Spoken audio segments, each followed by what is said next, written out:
You want answers? I think I'm entitled. You want answers? I want the truth! You can't handle the truth.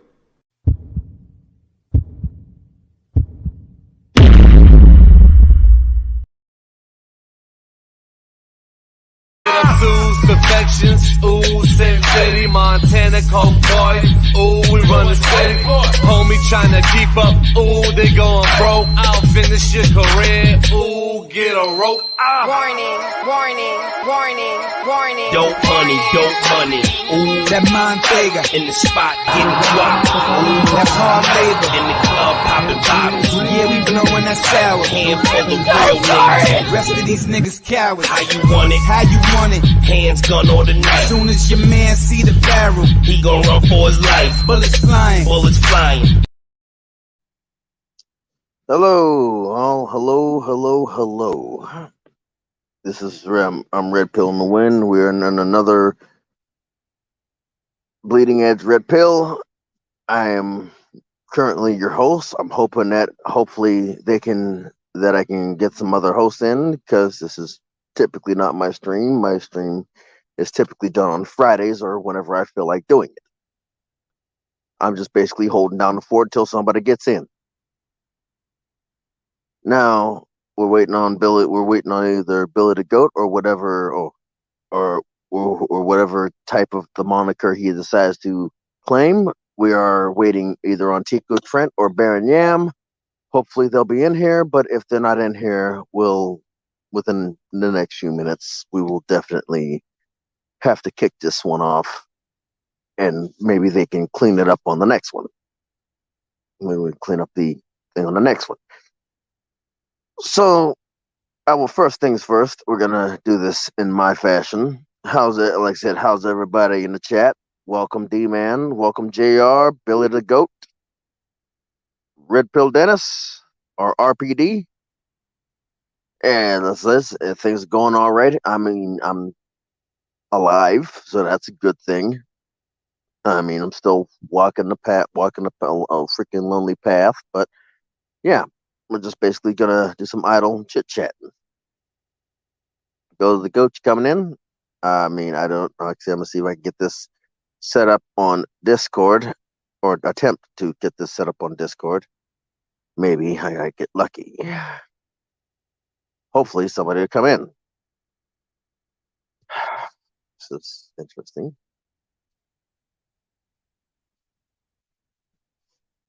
Billy the Goat.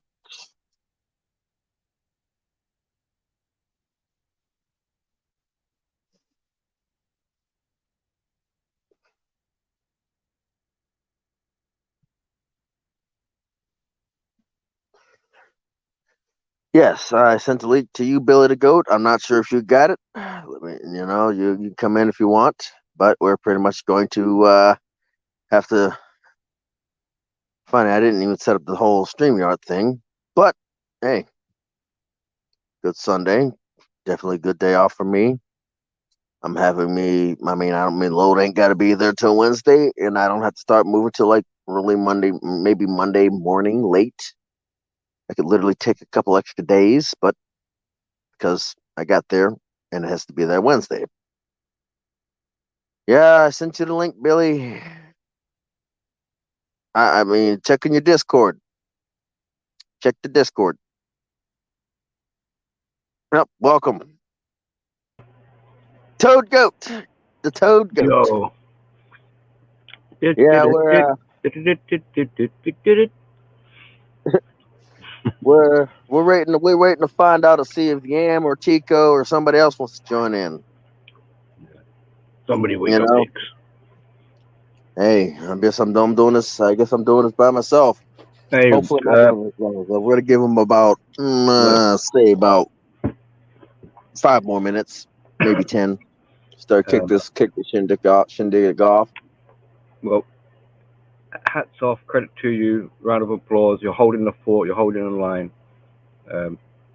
So, on behalf of everyone listening, we all thank you, Win, for starting this sermon off.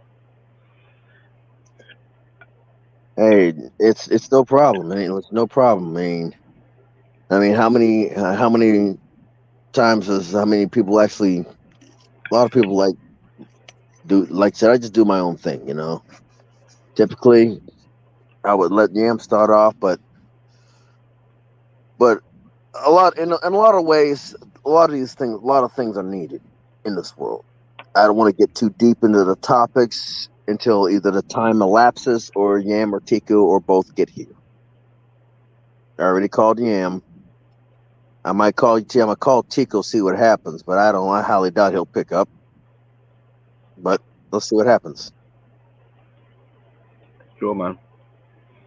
What are the topics anyway? The topics of the day of the infamy. Tainting. Yeah. Tainting. Basically, tainting. How would I? Well, like I said, tainting. Let's see.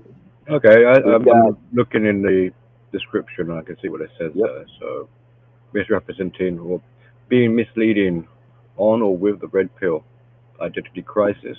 Why red pill continuously education is important. Pretty straightforward stuff. Yeah, pretty straightforward. I'm gonna call Baron Yen one more time, and I'm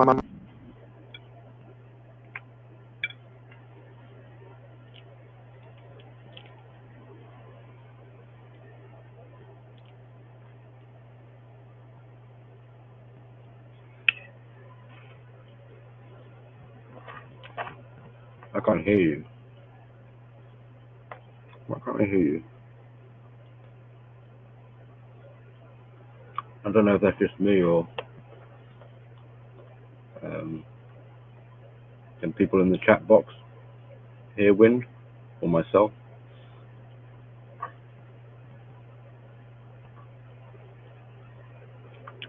I'm munching, by the way. I swear, every bleeding edge I'm munching something now. Wind! I don't see your avatar. Oh, I heard you just for a brief glimmer there. But I don't see your avatar undulating. Oh, that's okay. I can hear you. I can hear you. I was calling. Got you. I can hear you. Oh, okay. Right. Yeah. Oh, understandable then. Yeah. You have any subtopics before we because Tico being in a few minutes. Yam, I'm not so sure. Well, nothing in particular. I mean, if you just want to have a little bit of a catch up or to say worldly news, what's been happening or what you've been picking up. Actually, I do have a topic, but it's a UK topic. All right, I'm not sure how invested. Over here we have what we call the Highway Code.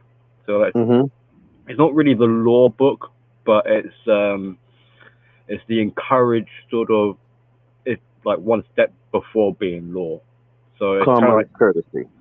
Kind of courtesy guidelines and a code that all road users, pedestrians, cyclists, etc., should really follow. Anyway, they've made changes to it, and it's already causing confusion, accidents, chaos. So there's quite a few changes. I think it's like over 50 of them. Oh boy! And they look like they're kind of small sounding, but the implications are quite big. So two that annoy me the most are they've structured it in a way where they've created a hierarchy of vulnerability. So the idea is that pedestrians, are the most vulnerable. So they get the priority. And bicycles next, cars afterwards, buses, followed by lorries and trucks. So the bigger you are, the more they see it as not as vulnerable. Oh boy. So you have more, so the bigger you are, the more responsibility you have over other people. So as you're a truck driver, I mean, I already know that you guys have, it's a stressful job for you because, you're being vigilant on the road. But the way they've kind of structured it now is even if you had some buffoon and it was blatantly their fault, you would be responsible for it. Oh, I'm blatantly responsible for a fool. Well, I'm gonna take Yeah. all my responsibility out on his ass. It is crazy. So look at it the other way around. So this basically makes pedestrians invincible, and they can't be prosecuted because they got zero responsibility. So they've now said that pedestrians basically when they want to cross a road, they can just step out in traffic, and traffic has to stop. I mean, obviously, traffic's got to stop anyway because of someone just walking out into the road. But the brazen boldness of like a pedestrian, in effect, a pedestrian could close their eyes and just step out onto the road with the assumption cars are gonna yield. Yeah. That is not gonna last. That ain't gonna last for more than 6 months. It's already crazy. It's so people have already kind of like theorized like, well, we're gonna have a standoff situation because one, most sensible people aren't just gonna walk out into the middle of the road, and the way people have been brought up and like what we tell children is you stop and wait for cars to either pass and they're no longer there or give way to you.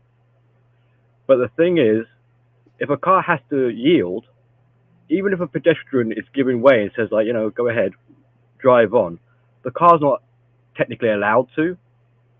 The car's got to sit there and wait for this pedestrian to cross the road. And it's going to cause a tailback. Right? Imagine you're driving along, the car in front of you wants to turn, but there happens to be a pedestrian there. You can't see them because you're further back. And all of a sudden, the car in front of you slams on their brake and is waiting for a pedestrian to cross. Yeah, I'm going to slam into the car. Yeah, exactly.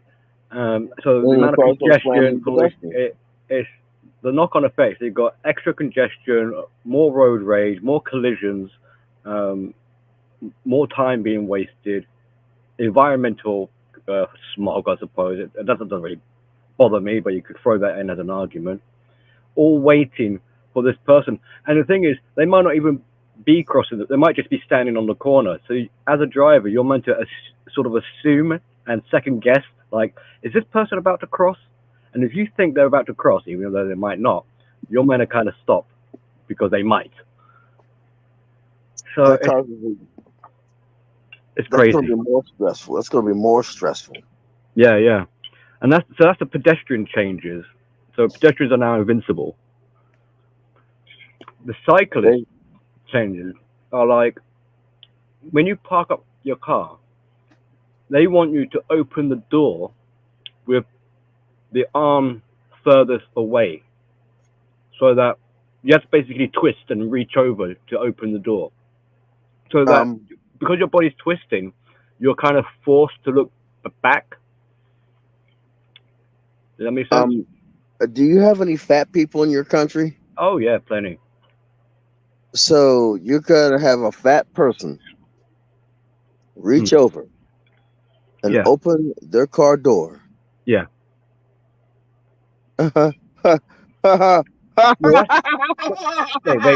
But that's a small inconvenience and irritation. The other changes for the cyclists are, I have to double check what they are exactly, but if it's a quiet road, the cyclist is meant to now cycle in the middle of the lane instead of like on the side and out of the way. And their argument is like, look, you're a vulnerable cyclist, you need to be seen by everyone. So now basically ride up in the middle of the lane.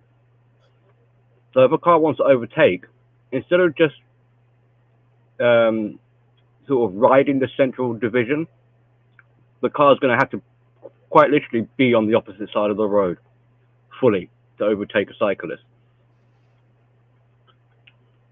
You know what I mean? So you can't just sort of like swerve past a cyclist. You have to now literally drive on the opposite side of the road to get past this cyclist. So you all drive on the left side of the road, am I correct? Yeah. And they want you to cross over the whole fucking road. Yeah. Oh, See, normally, and it's not really written down, but the way, you know, like a sort of colloquial courtesy sort of etiquette would be, you basically don't hit the cyclist, but you're not completely on the other side of the road either. You're sort of straddling in the middle on the division, you know, just enough to get past them, and then you kind of tuck yourself back in. The roads here are quite narrow.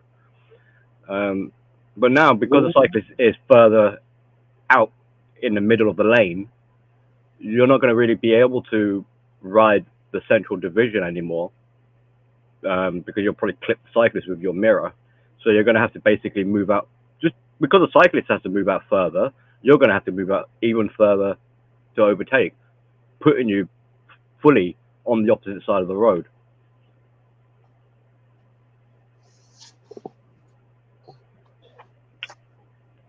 It's all bonkers. Loads of people complaining. Here's another funny one. I didn't know this, but guide dogs are trained to sit and wait until there's literally no cars. So if you're a blind person with a guide dog, they get a bit, not really frustrated or upset, but they kind of try to tell drivers not to stop for them, because even though the driver's trying to be nice and help out, you know, let this person cross the road who's obviously blind, obviously they can't really wave. They might toot their horn or something, but the dog's not going to move. So you're going to end up having like a stalemate or a standoff. So this is why blind people, even though they appreciate people stopping for them, it kind of slows them down. So they just tell cars, if possible, like, just please move on. If you want to help us out, just move on. Once you're gone, then the dog will realize it's safe to cross the road. But with these new changes, where cars are meant to stop for pedestrians who are wanting to cross, they're going to stop there. The dog's going to sit there and wait till the car's gone, but the car's not going to go because they're waiting for the person. You see how it's like, so no one's going to be moving, no one's going to be crossing, and it's going to be a standoff. it's a ghost fuck. You know, yeah. That's when I'll pull the. That's when I pull the brakes. That's when I put the vehicle in neutral, pull the brakes, shut the engine off, and now it goes straight to the sleeper berth. I am that dude. Oh. Like you. The funny thing is, I wouldn't be surprised if you're sitting there in this awkward situation where no one knows really what to do anymore. You could possibly be fined for holding up traffic. I'm not paying the fine then. So you see I'll what I probably mean? go So, fuck themselves. I mean, go piss off. I can't curse on the bleeding edge. I can't curse. I gotta remember, it's the bleeding edge. I can't curse. I tell them to piss off. Go take a piss.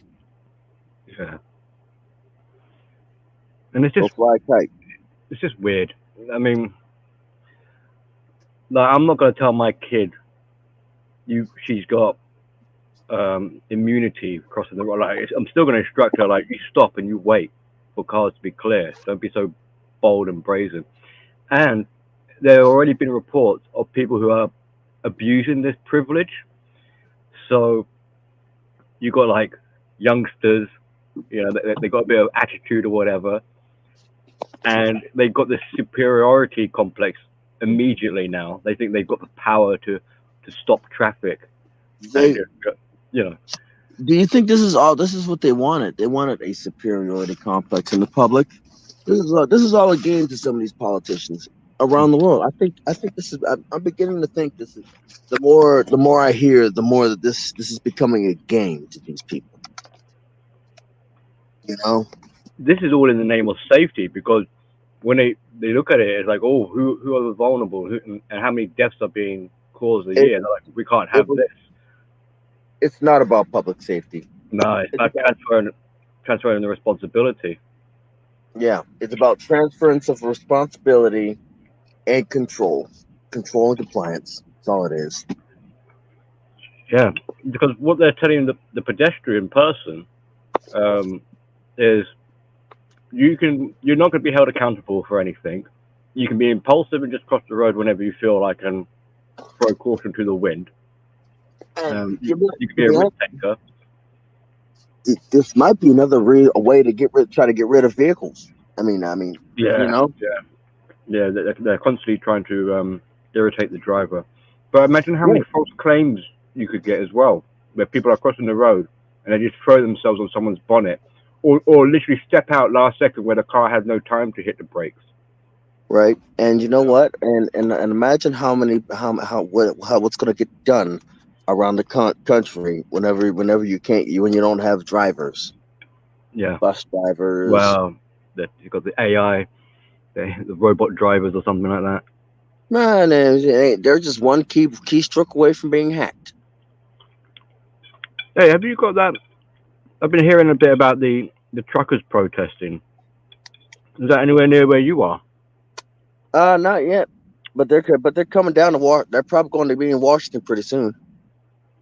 I don't know why they're going to Washington. Why don't they just go to the city halls in the states? That'd be more effective. Nobody's in Washington.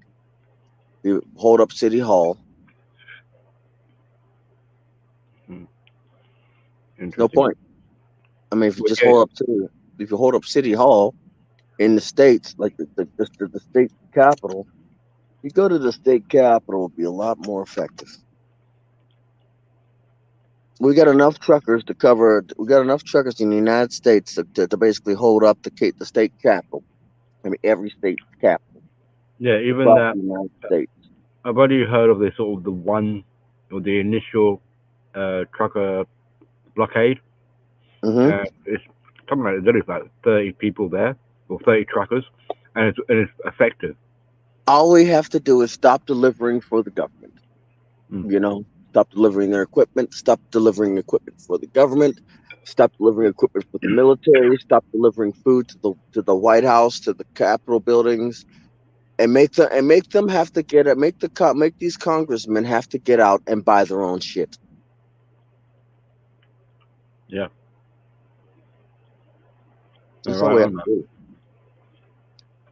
Hey, Jordan Daniels, welcome.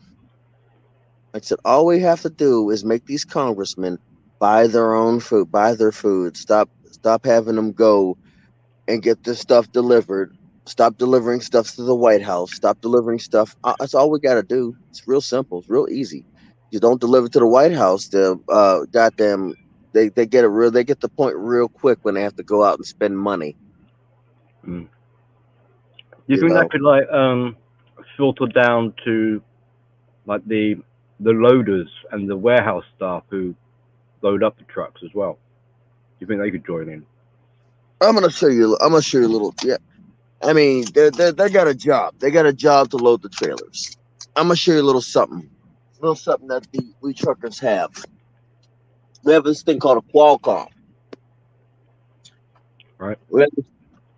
You know this? Give me 1 second. I gotta log in. What the heck happened?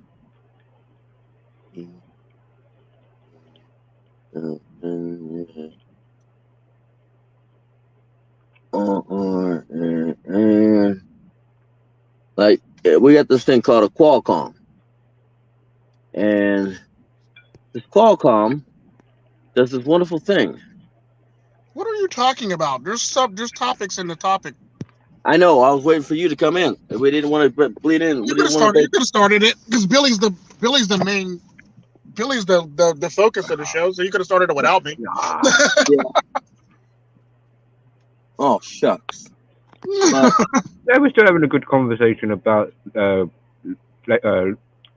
highway code and legislation. Read this shenanigans. word. It's called shipper. It means shipper. This is an old one. It's already passed, so you can't use it against me. Shipper. Right. And another thing. Consignee. We have the power to basically say we're not taking that road. That we're not taking that load. I just need another one. If the shipper says bum screwed Iowa, and the consignee says Washington D.C., something Pennsylvania Avenue, we could turn it down. Okay.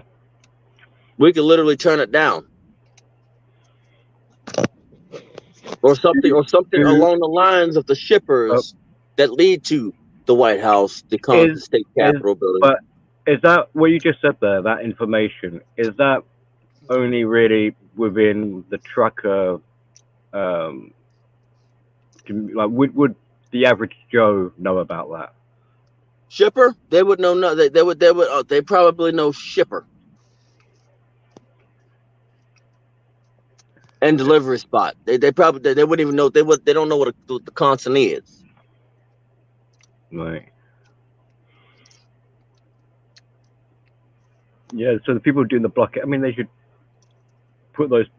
Excuse me. They should put those points forward to further emphasize how, like, I don't want to sound bullyish, but, like, you know, how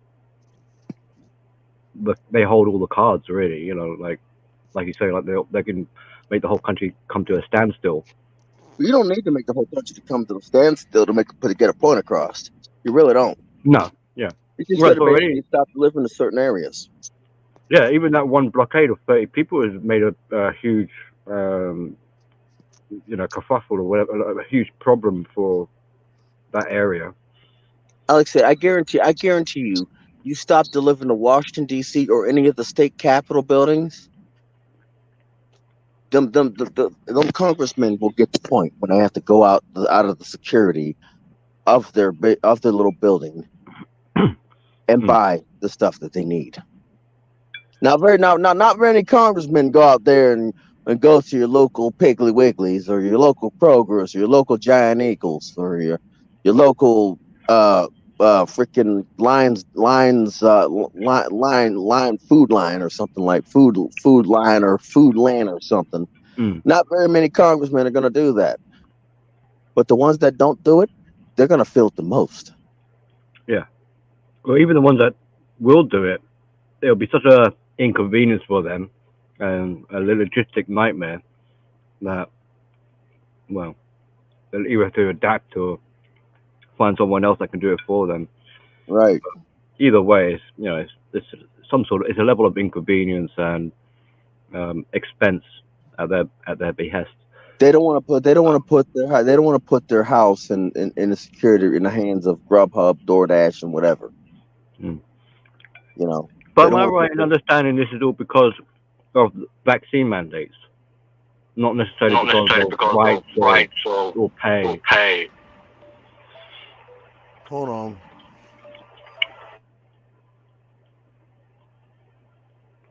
Yeah. Okay. Let's see here. But anyway, we can move on to the topics now. Tico's here. Now moving on to the topics. Let's see. Topics for today are. Oops. Tainting. Topics for today are tainting or misrepresenting and being misleading on the red pill, on or with the red pill. Identity crisis. Why red pill continuous education is important. Dang. But I can't talk today. Damn. All right, No, so let's go to topics. Well. Huh? I read out the topics earlier, and I stumbled on that as well. I was like, huh? Yeah. Why red pill continuous education is important. Identity crisis.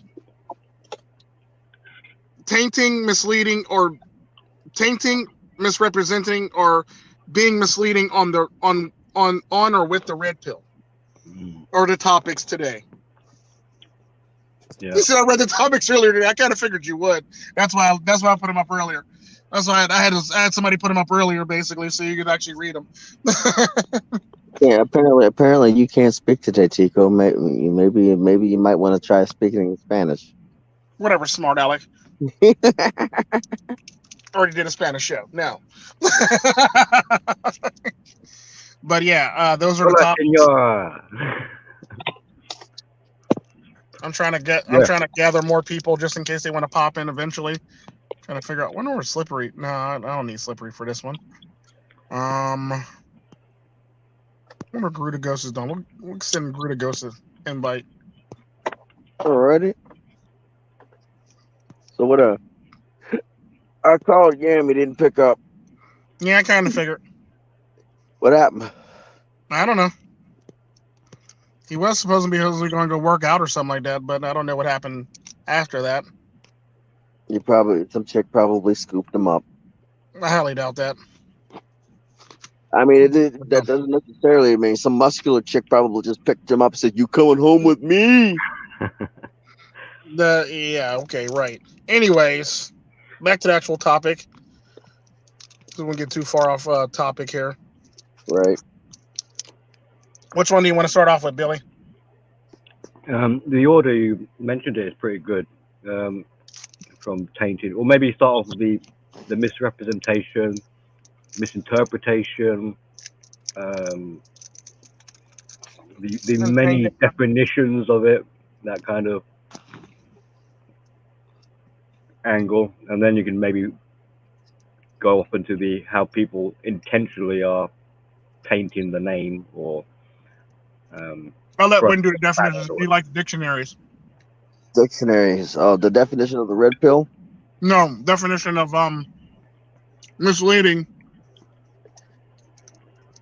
Misleading. Well, misleading, I'm gonna give you the literal sense. Basically, there's two forms. There's blind leading the blind, and there's just basically leading you to the wrong location. Actually, three senses. And basically saying you're giving off signals that typically mean this in normal logical sense, but you're basically giving them the wrong signal to the wrong person, and and everything's all whole, complete, and utter mess. Basically, all right, here we go. Yeah. Better. Misleading, giving the.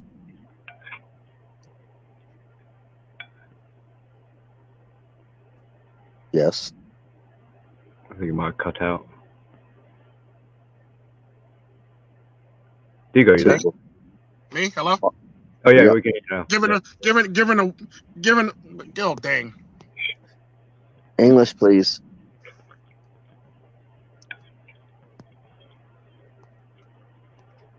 Given a wrong idea or impression. Yeah. That's pretty much. Matter of fact, Red Pill Daniel pretty much put it down there.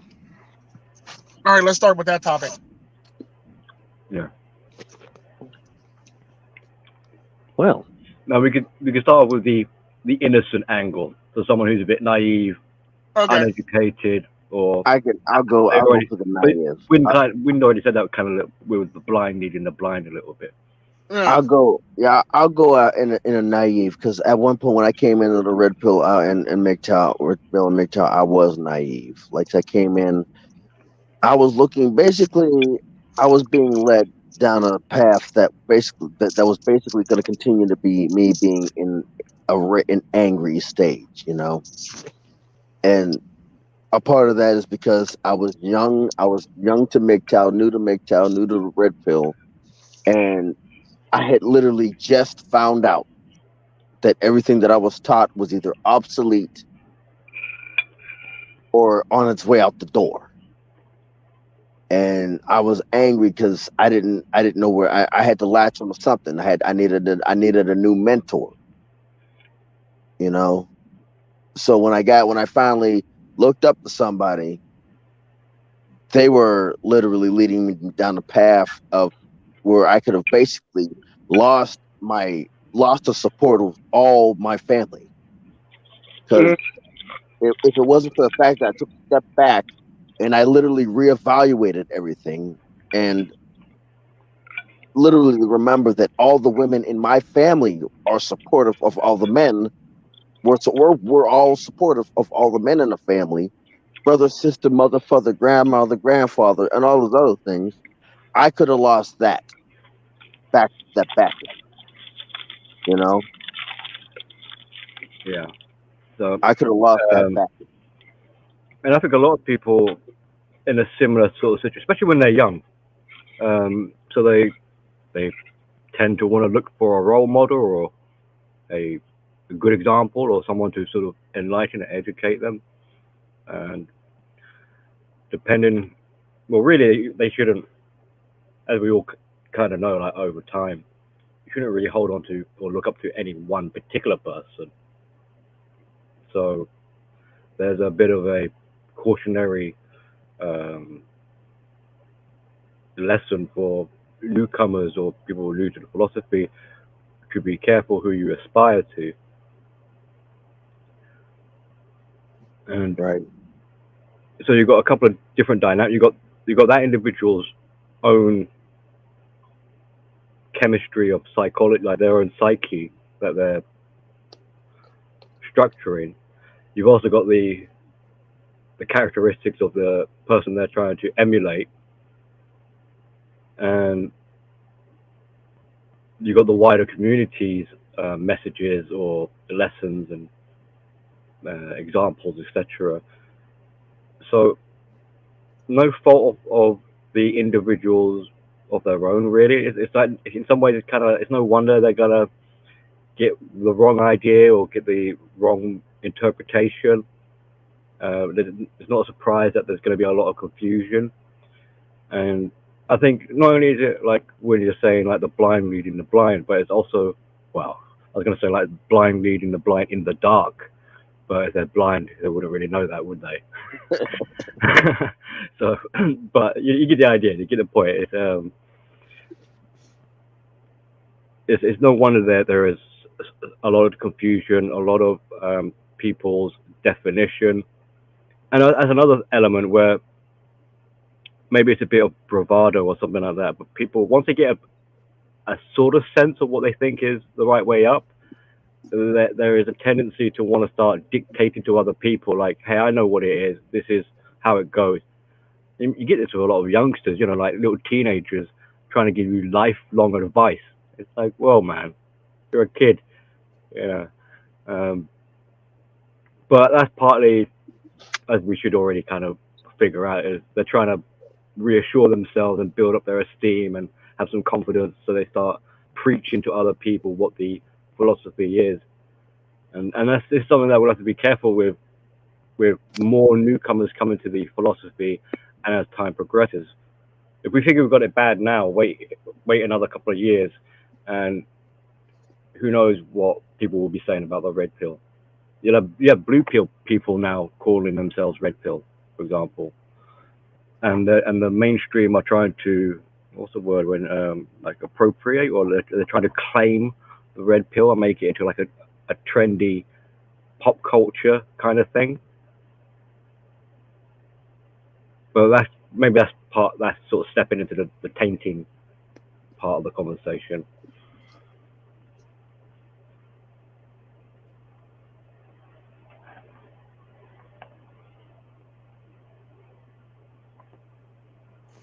Like I said, I mean, the painting. Well, I mean, you pretty much covered it. That.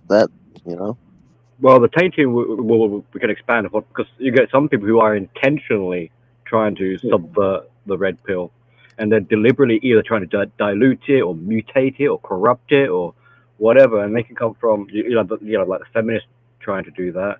You'll have blue pillars trying to do that. They're trying to make money off it, like PUAs or something like that. Yeah. Right. Yeah. And the thing is, it's crazy. It's crazy the fact that it's like a lot of people, a lot of red pillars, a lot of MGTOWs who've been doing this for goodness knows long have basically did what they could to call these people out, call these individuals out, and it's like they're just so rooted into it that anything anybody does to call them out has them sending their followers to basically mass do whatever they can to get this person quiet. Yeah, that's getting dirty there, man. Like underhanded and sly, just poor man.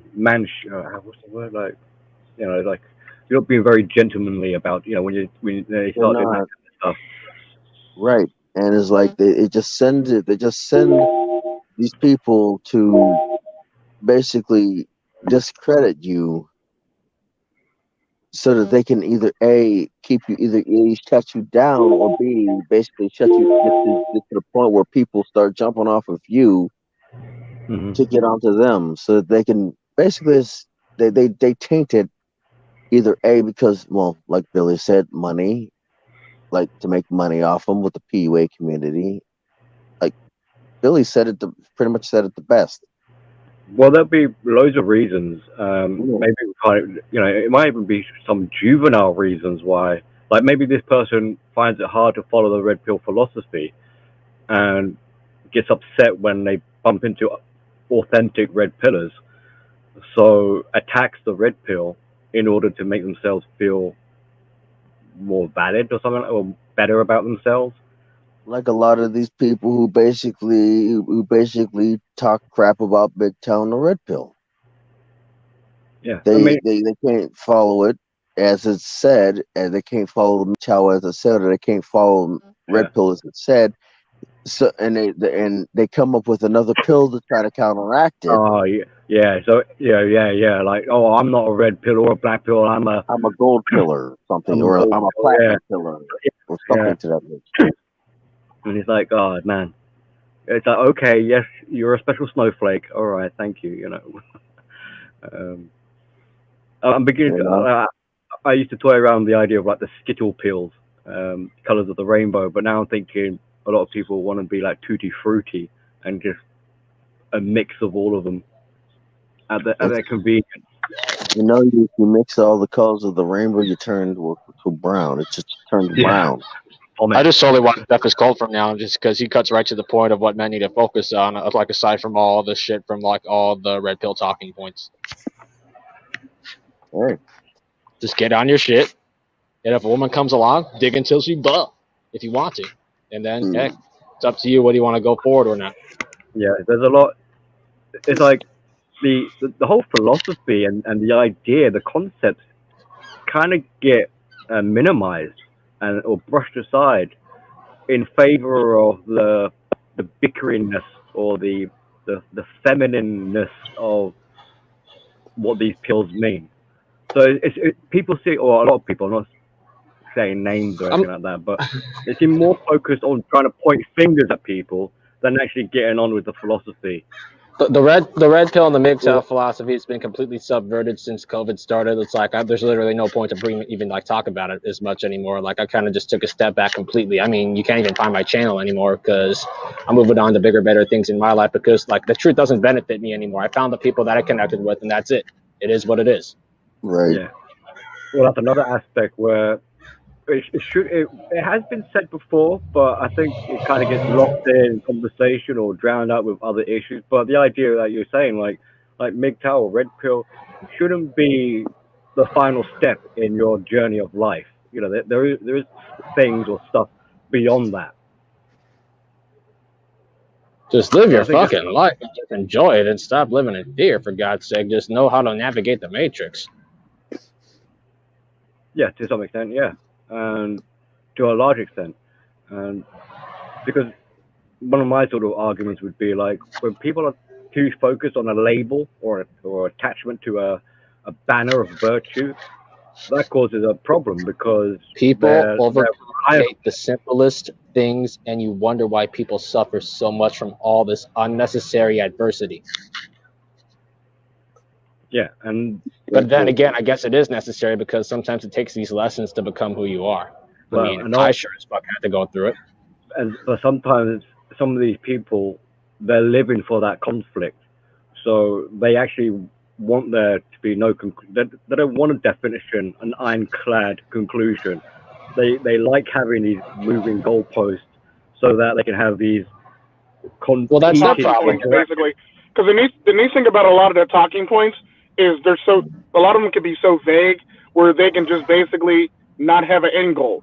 And the problem that I've been noticing with a lot of people, that's the thing I've been noticing with a lot of people. They don't want results. They don't want answers. They basically just want to complain about something. They talk or have about something to complain about instead of actually fixing shit. The solutions. Am I right or am I right?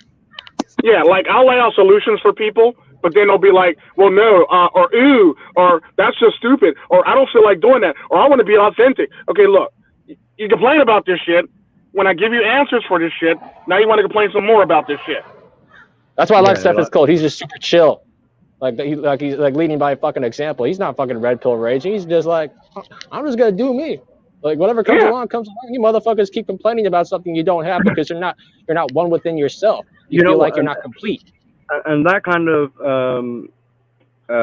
behavior that's being expressed is a real insult or problem for a lot of these people, because what they're kind of doing with these arguments is they're making a demand of you. It's like, you're not red pill, you must be like me and follow my rules and what I call is red pill. These people couldn't handle the black pill if they tried. They'd commit suicide. But it's like a ransom or a demand, or maybe it's like blackmail even, or something like that. Like if you don't conform to what I believe red pill is, then shame on you and you're a lowlife or whatever. And it doesn't. Well, you also got to take consideration, like a lot of people branch off because taking a red pill is much more vast than people think, and they only take what they want so they can make something out of it, or take what they want so they can, subvert it, and they'll make it their own, basically. Yeah. And the sad part about that is they basically stop learning for all intents and purposes. They stop learning the red pill, and they basically run with what they wanted to take from it, so they can say, well, this is the new and approved. I go, you didn't even finish learning this shit. They're actually abusing the red pill in that sense, because they're intentionally. The red pill's not meant for everybody, basically. I mean, look around. Can people handle the truth? Oh, clearly not. Exactly. Well, yeah, we're not talking about everybody. We're talking about people who come in. Of course. We're talking about people who accept it, but we also talk about people who have accepted and are partially accepted, and are people who take certain aspects of it and try to make something brand new, or try to run with it on some backwards other stuff, basically. Yeah, and unfortunately, I think you'll have more people invested in that kind of mentality or behavior than actually those who are willing to make changes in themselves to adopt these philosophies and to integrate them and to take it on board. So we can see there's a paradigm decision of like. Well, in the future, I'm gonna crack the cheat codes of the Matrix, so that way I could be a multimillionaire. So I really don't give a fuck if shit goes crazy, even if hyperinflation hits, because literally there's so many opportunities if people just get off their fucking ass. So I'm just like cold as fuck now. Like if you're not willing to change for the better, then I have no sympathy for you. Well, that's basically it. That's the point I was going to make with this paradigm, this decision that people make. It's like either they have to change themselves, i.e., like take on it all starts with themselves, or they try and change everyone else around them, and they're reluctant to make any changes of their own. To feel like he's changing himself, he needs to live vicariously through other people, which a lot of people sure as fuck do. Yeah. A lot of people, and this goes beyond just women. This goes for like celebrities, everything you could possibly think of in the book that's entertaining. Yeah. Heck, we're entertaining, for God's sake. I'm pretty sure motherfuckers are stalking us low key. Heck, I mean that's like a baseline behavior that people, the dilemma they come across when they encounter the red pill. Like the same people that like to make memes off of other people, because their whole life is based off other people. Yeah. It's fucking sad, but whatever. And this is why they're so important with the attachment to a label or a banner, because this is where they're putting their esteem. Instead of focusing on building their own self-esteem, they're doing it vicariously through other people. So I'm literally on such a high vibration now, like literally nothing can stop me. So yeah, I finally eclipsed that point. So I think Tico's laughing because he knows exactly what I'm going through. Yeah, when people are more authentic and they're on purpose and they're more self-reliant, they are producing the energy instead of leeching it from other people. Motherfucker, I don't need nobody. No, it's no surprise. All these fake alpha males. Let him finish what he got to say. Well, I was just gonna say it's no surprise that Chronic, you described it as on a high vibration or high energy, and it's the same sort of thing basically. Because your esteem is building up, your self reliance, your integrity, your abilities, your confidence, etc. I mean, this is growth. This is real. This would be proper growth instead of trying to vicariously or in proxy using other people, or fake like you're actually growing, and actually pretending like you're growing when you're really not growing at all, and while everybody else grow around you. Well, what you're People doing, sense that moving right away, you're too. you're chopping the people around you down, which makes you feel like you've grown, but really you've kind of you stunted everyone else's development. A lot of things that a lot of ways to basically build yourself up. Sometimes you gotta find out how to be content with yourself, you know. Yes. A lot of these people, especially the ones that basically broke the red pill in half and literally discarded the other half. A lot of these people, they're still angry. They're still not content with themselves as a whole. Yeah. So they have I not mean, they have not gone down to the what base level we're all and built touching on and themselves back up. describing. And these are the same type of people that are not even like thinking about prepping yet. Anybody that start just thinking about prepping now is already dead. I mean, I'll survive, sort of, for a while, for a little while. I'll be good. I'll be good. I have a whole plan. I'm all set. So we can see that with this topic of like the misinterpretation and the confusion, etc., the distractions or the deflections, that is like a surface level behavior. It's a result of what we've just been discussing, of these deeper motivations behind it. If you are distracted by anything, if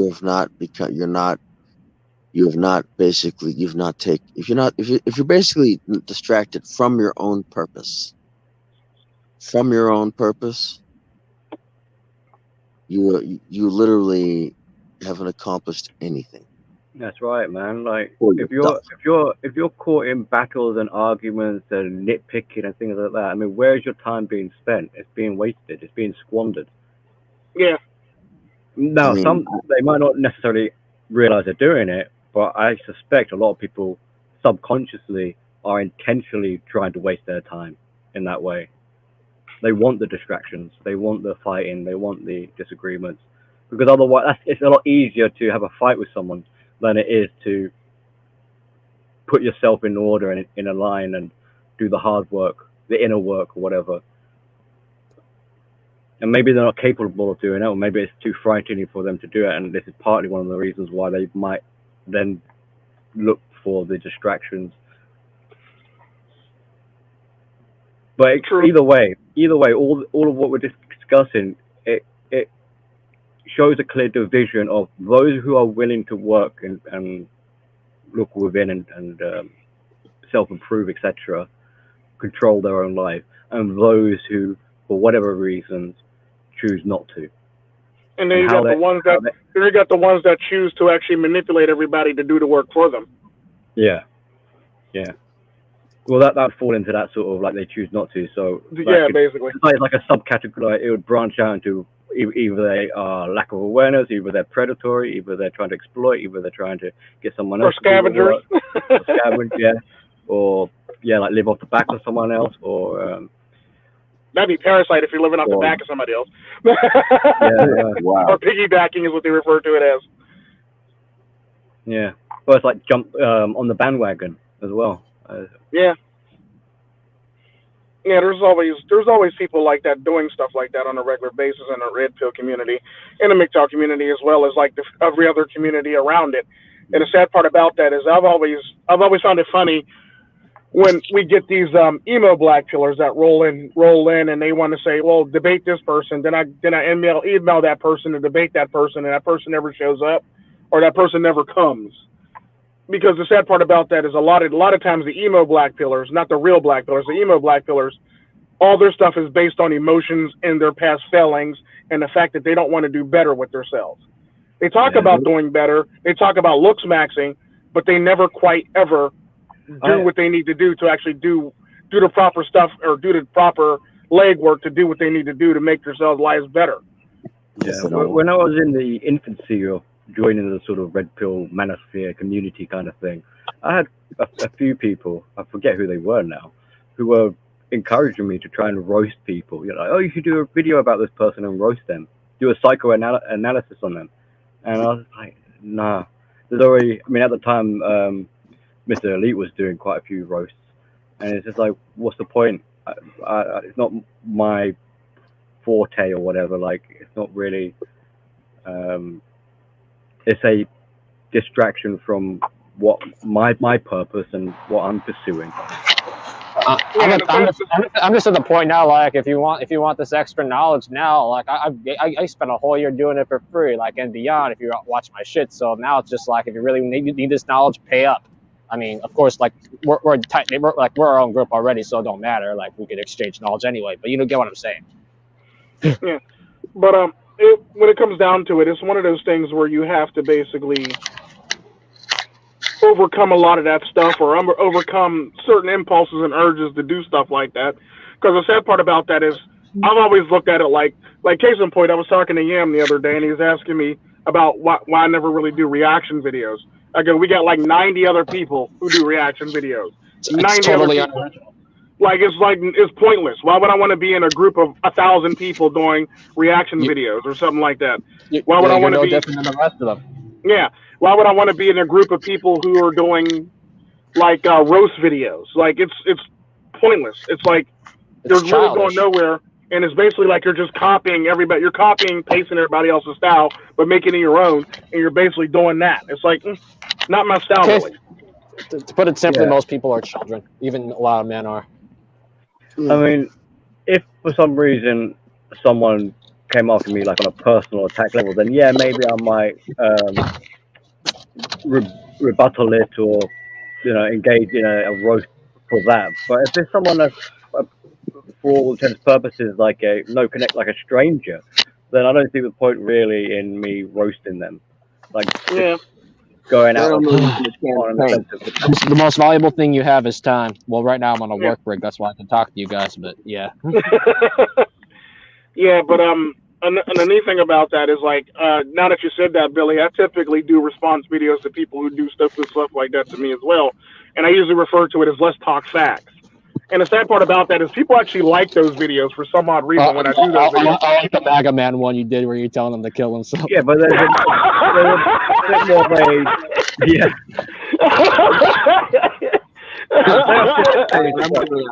There's a bit more of a direct cause and effect going on there. But what'd you say? Like, with your little facts, there's a bit more, there's a connection. You can see, like, there's some sort of relation, and this is why you can speak from your position on it. Whereas if it's a complete random person you've never even said hello to, and you're trying to roast them, it just seems like you're trying to pick a fight kind of thing, and it's And the sad part about that is, a lot of times, I will admit, people like that do get a lot more attention when they do that. I mean, because they're picking on people. So it's more likely there's going to be somebody go, oh my God, I can't believe you did this. So there's going to be a response, and there's going to be like, share this with this person, share this with this person, and there's going to be like a response from that person, and all of a sudden now it's a back and forth on a regular basis. Yeah. But that kind of reflects on like how on the whole, more people are inclined. They want that sort of drama and the excitement and the sort of entertainment, which for them is a distraction of doing that inner work that we were talking about before. This is the year they're gonna pull the food and motherfuckers are still crying about women. I'm like, get the fuck out of here. I mean, this sort of split in the decision making where you got do what's hard or versus do what's easy, and with that, like control yourself or try to control other people, or it's that phone that controls them, because they have that instant urge pull out my cell phone. That's all. Yeah. This is my life. I need it. Well,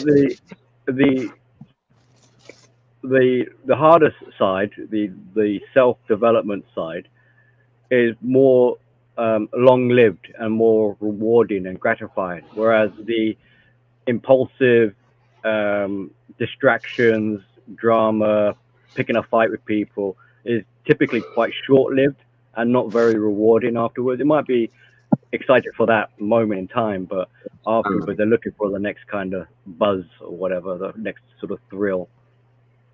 Right. True. That's all they want, instant gratification. It's typically how that or works. distractions, or the things that we've already kind of listed. Mm-hmm. Or the distraction, so they won't have to grow, or they can pretty much shift the attention, or what they call it, smoke and mirrors. Yeah, They just want to So they can smoke and mirrors, so they can not grow, and you think they're growing, but meanwhile, they're back at the ranch, they're staying the same, just doing the same thing over and over again. They do they look for every excuse in the book to justify being a little bitch. Yeah, and this is why, like, over time, you can see people who are still like how they were the first day they appeared. They're still got their authenticity or whatever, their reputation or rapport. And those who kind of waver and start saying things like, or they start trying to reinvent themselves or repackage themselves or something like this. And they fail to realize that growth takes time. Growth takes XS up. Well, no, because there's shortcuts to growth. And the sad part about that is sometimes you have to reinvent yourself and do something that you normally wouldn't do so you can get that growth. Like, case in point, if I really wanted to grow my channel very quickly, I would just do response videos all day, every day. Or I would do roast videos all day, every day, all day, every day. The sad part about that is those videos are just nothing more than repetition, and it really doesn't really take any intelligence in or anything smart to say. You don't really have to, you can pretty much repeat the same stuff over and over again and have the same 7 lines. Yeah. Go ahead. Sorry to interrupt. Go ahead. You can repeat the same 7 lines over and over again for every single video. The irony to it is this is typically why when I do a response video or when we look at videos, I look at it from a psychological standpoint, and I basically break it down based on all the stuff. This is typically why our response videos on our channel, our review videos, are always longer than most other people's, because we literally break down every single second, like the Alec Baldwin interview. Yep. We literally did the Alec Baldwin interview, and it was like, oh, well, the interview is only how long was the interview? We pretty much did a live stream for about almost 2 hours on this interview that he was doing, and I was basically breaking down all the stuff, his mannerisms, his facial expressions, his body posture, everything like that, from everything going on, basically. Which is actually much different to do, because it requires a lot more skill, and it requires a lot more time, and you basically can go over the whole entire video. Think of it like this. You ever see the videos on YouTube where they do where they review the body language of a person? Yeah. Mm-hmm. That's typically what we pretty much do when we do those response videos to that, or the review videos of people doing interviews and stuff like that. So it's one of those things, but it's longer, and it's basically to show you and point out all the stuff. Because I've seen review videos where they're talking about stuff, but they miss a large chunk of stuff in between what they're talking about. And I'm like, you missed that. How did you miss that? You're a red pill. How do you miss that? And it makes me so pissed when they do, if you know what I mean. I just laugh now, man. Yeah, because response videos are damn near empty anymore, and it's like they miss so much stuff that they can literally have teaching moments for red pill teaching moments on. Because they're just trying to copycat. They have no no personality. They literally try to copy the same person who did the exact same thing, it's like plagiarism. Yeah, it's plagiarism, and the sad part about that is with that plagiarism comes a lot of stuff that you miss. And a lot of stuff that you miss could be learning points for people to learn about the red pill, like body language or how to approach somebody or anything like that. Basically, let it be whatever the heck you want to teach somebody. You can literally teach them if you watch a video and you do it properly. And you can teach people to learn when somebody's lying. You can teach somebody to learn when a woman is attracted to somebody. You can teach a person. You can teach all this stuff. Now, there's a reason my video, like I said, I'll take, well, like Tico said, I'll take, we take videos, and my videos end up being, when I did response videos, I typically try to they either doubled, they always ended up doubling in size, like, 2-minute video would be like a 4 to 8 minute video. 4-minute video would be like a 8 to 16 minute video. and I would literally play the video in its entirety, or at least try to play it in its entirety. If I couldn't get it in its entirety, I'd break it up into parts. That's what, and I try to understand, try to go through everything the person has said and saying, okay, this where this person's coming from, and this is the things that it's the difference between my mindset and this person's mindset, or my mindset, this person's mindset, and anybody else's mindset. And these key difference. And if I have a person, and if there's a person who has a similar talking point as one of the people that I've done a reaction video, says, look, he sounds just like this person. He sounds exactly like this person. It's almost like it seems that he's got his talking points from this person. I at least try to correlate it. I try to correlate to where the person may or may not have gotten their talking points, or whether or not whether the talking points have been basically traded. And it's like, you go throughout YouTube with the reaction videos, you'll hear this, like Tico said, the same 7 words, same 7 lines, and with no learning, with no educational value whatsoever, piss ever. Yeah, that's another element there. You just reminded me of where people,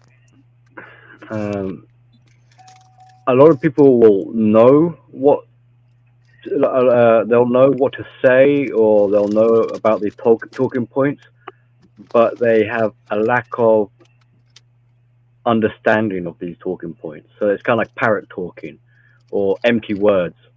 So they can kind of fake sounding red pill, but when you deep dive into their mind or what they actually thinking inside, there's nothing really there. Well, like Polly with a cracker. Give Polly a cracker and some water. It's like they talk the talk, but they talk the talk, but not walk the walk, kind of thing. So they can be hypocritical quite easily then, because you can catch them out. Do as I say, not as I do. That sort of thing, yeah. Yep. Sorry, go ahead, Wind.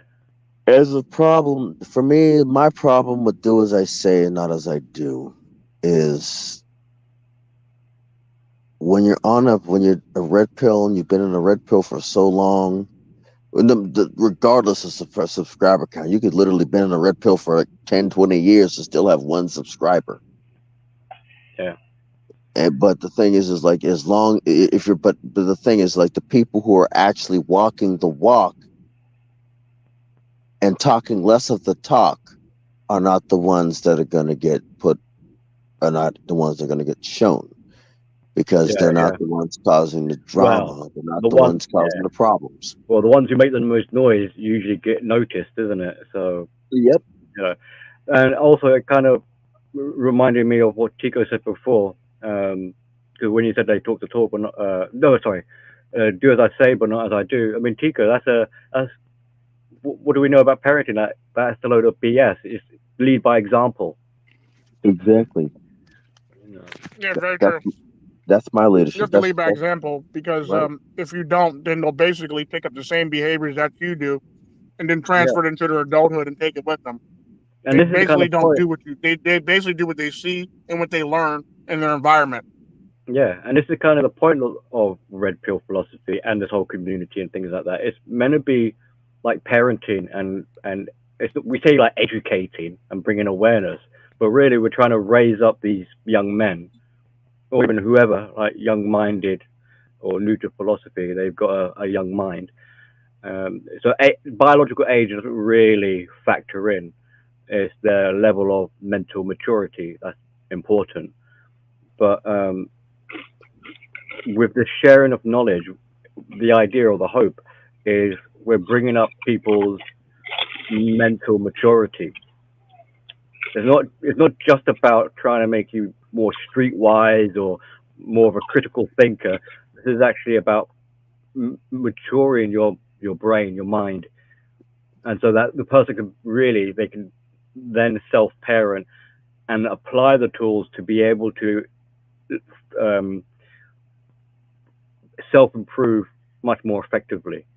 And this is the problem, what is being overlooked, I think, and becoming a bigger problem, where again people want the distractions and the deflections or whatever. They want to look outwards instead of wanting to look inwards. So instead of wanting to actually self-parent and raise themselves with the assistance of others, they're looking more to be in a more infantile state. They'd rather be like that. And this is in part why we see such juvenile behaviors across what we call a manosphere, like man babies. And I suspect going into the future, it's going to get worse. Yeah, which is basically the pretty much saying, pretty much what's telling these people who are against the manosphere, which basically tells them they're correct. When you're basically acting the way you do, and we're being called man babies, man children, that's basically proving them right. Sadly, that is proving them right, and this is the cold hard truth. With proving them right, the more we act like man babies. You can attack my channel all you want, but I'm telling you what it is. You're proving them right.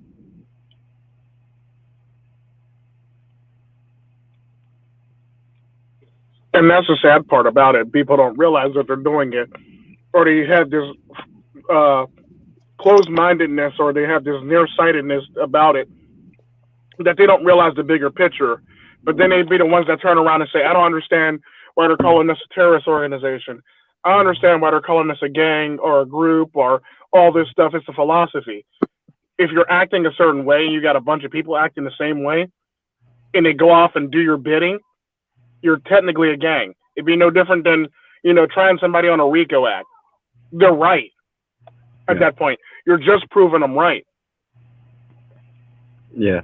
And instead of, as a bit of advice in case such people are kind of listening, instead of getting so triggered and defensive about it, maybe actually pause for a moment and think, like, how am I conducting myself?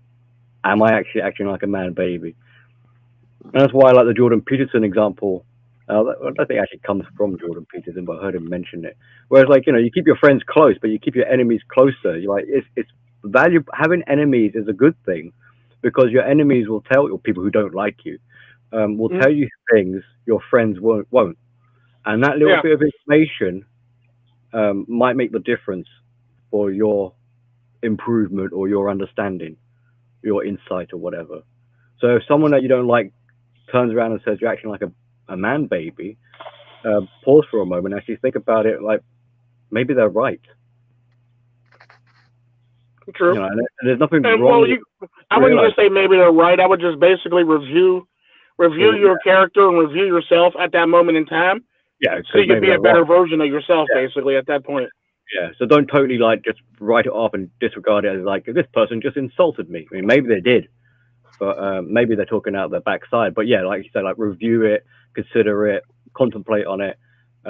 Maybe it's a half truth. Maybe there's some elements that are kind of like childish or whatever. But to react in a trigger response like "F you, man," how dare you say that to me? You literally, as we're saying, you're proving their point. Or to dedicate a whole entire video or a bunch of videos to that person. That's a whole nother story. Right. Yeah. You're so emotionally invested or whatever. You're triggered beyond. You've gone into nuclear meltdown that you now dedicated your life to bring this other person down. And it's just that's it. I don't know if we're meant to feel sorry for that person or not, but it's just the person is literally living rent free in your mind, literally at that point. Yeah.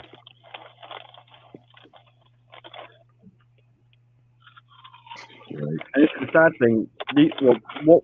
These I don't want to say anecdotal, but these subtopic examples, and areas that we're touching on, I believe, are being totally overlooked or missed out when it comes to the larger manosphere community. Oh yeah, definitely. And it's going to get worse. I already kind of said it's already going to get worse, but I feel like I can't emphasize that enough.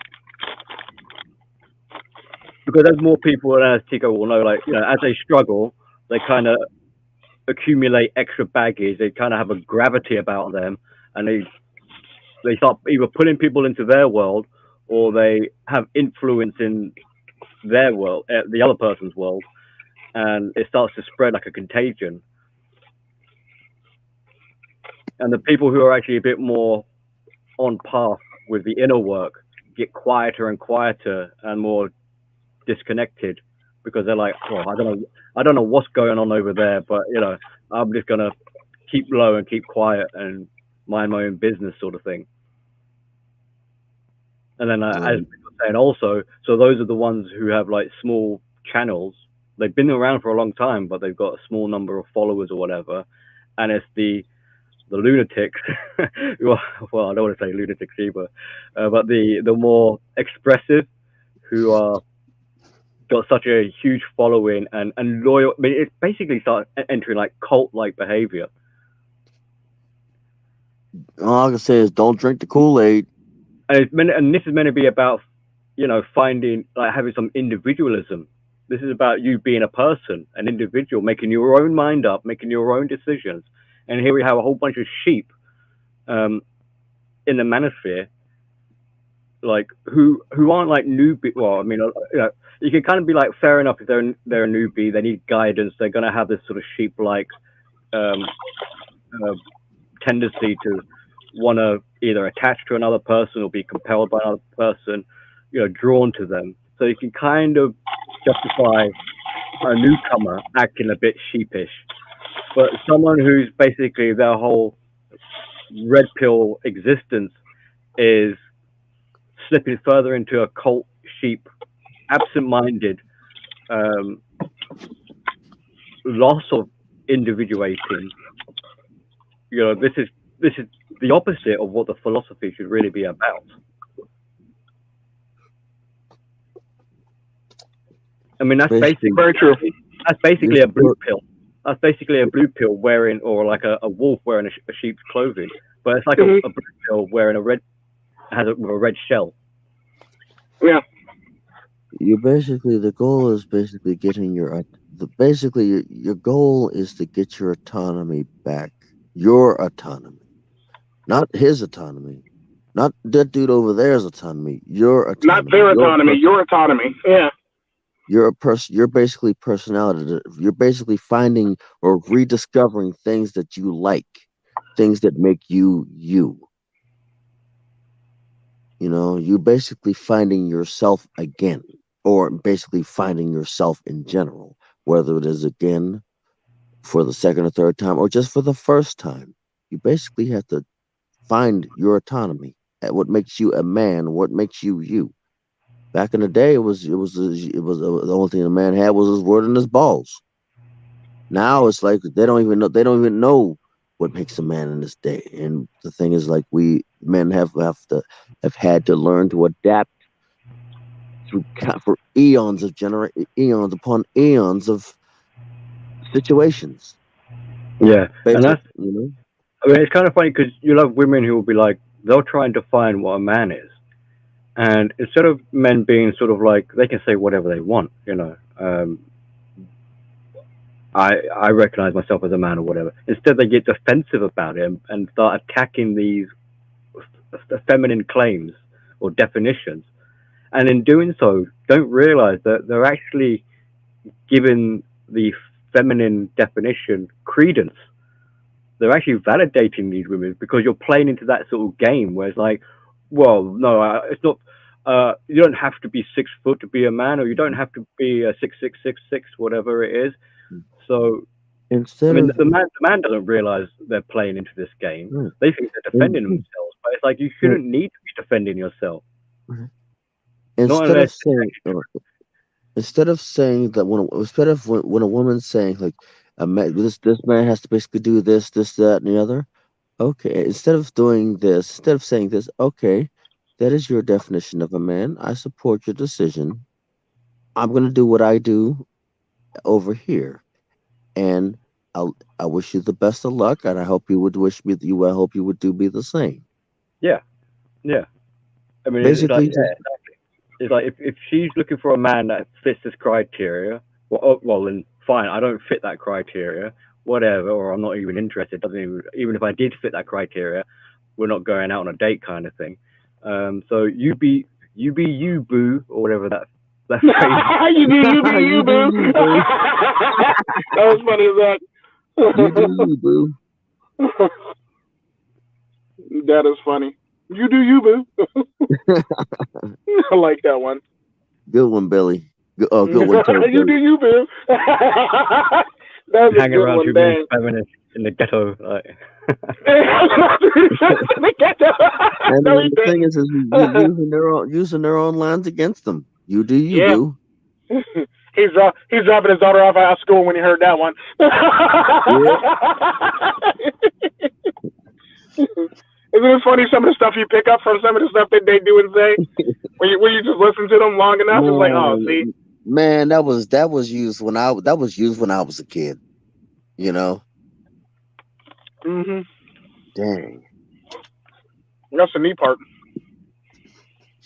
Yeah, and the test comes when if you, what would be the likely reaction a feminist would be like, shame on you, you know, they're trying to shame you somehow. They'll be like, And and so that's instead of where the test is, where like they're trying to entice you to like, come on, please play this game with me. I'll insult you. I'll try and shame you and aggravate And that's you. simply what it is. They're basically manipulating you into playing this game, basically that Yeah, that they want you to play, and you end up playing, and it's like you just got suckered into something else.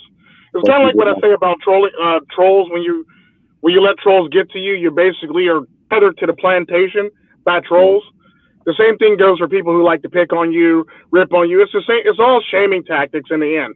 It's all yeah. like elaborate shaming tactics to get you to capitulate and or do what they want you to do.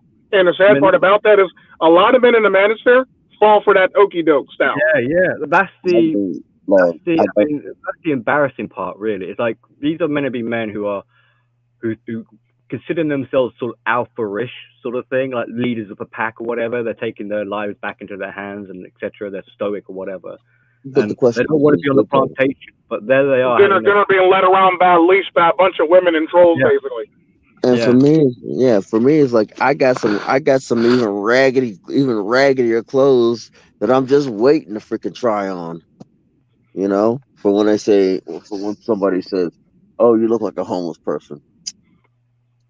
You know, I got some even raggedier clothes that I'm just waiting to try on. You know, see if I can Yeah, fit. but that's besides the point though. But when it comes down to it, you basically want to be able to acknowledge it, see it, ignore it. Basically, there's no Right. need to respond to it because the sad part about that, responding to it is not really mannish. It's not really masculine in the least bit.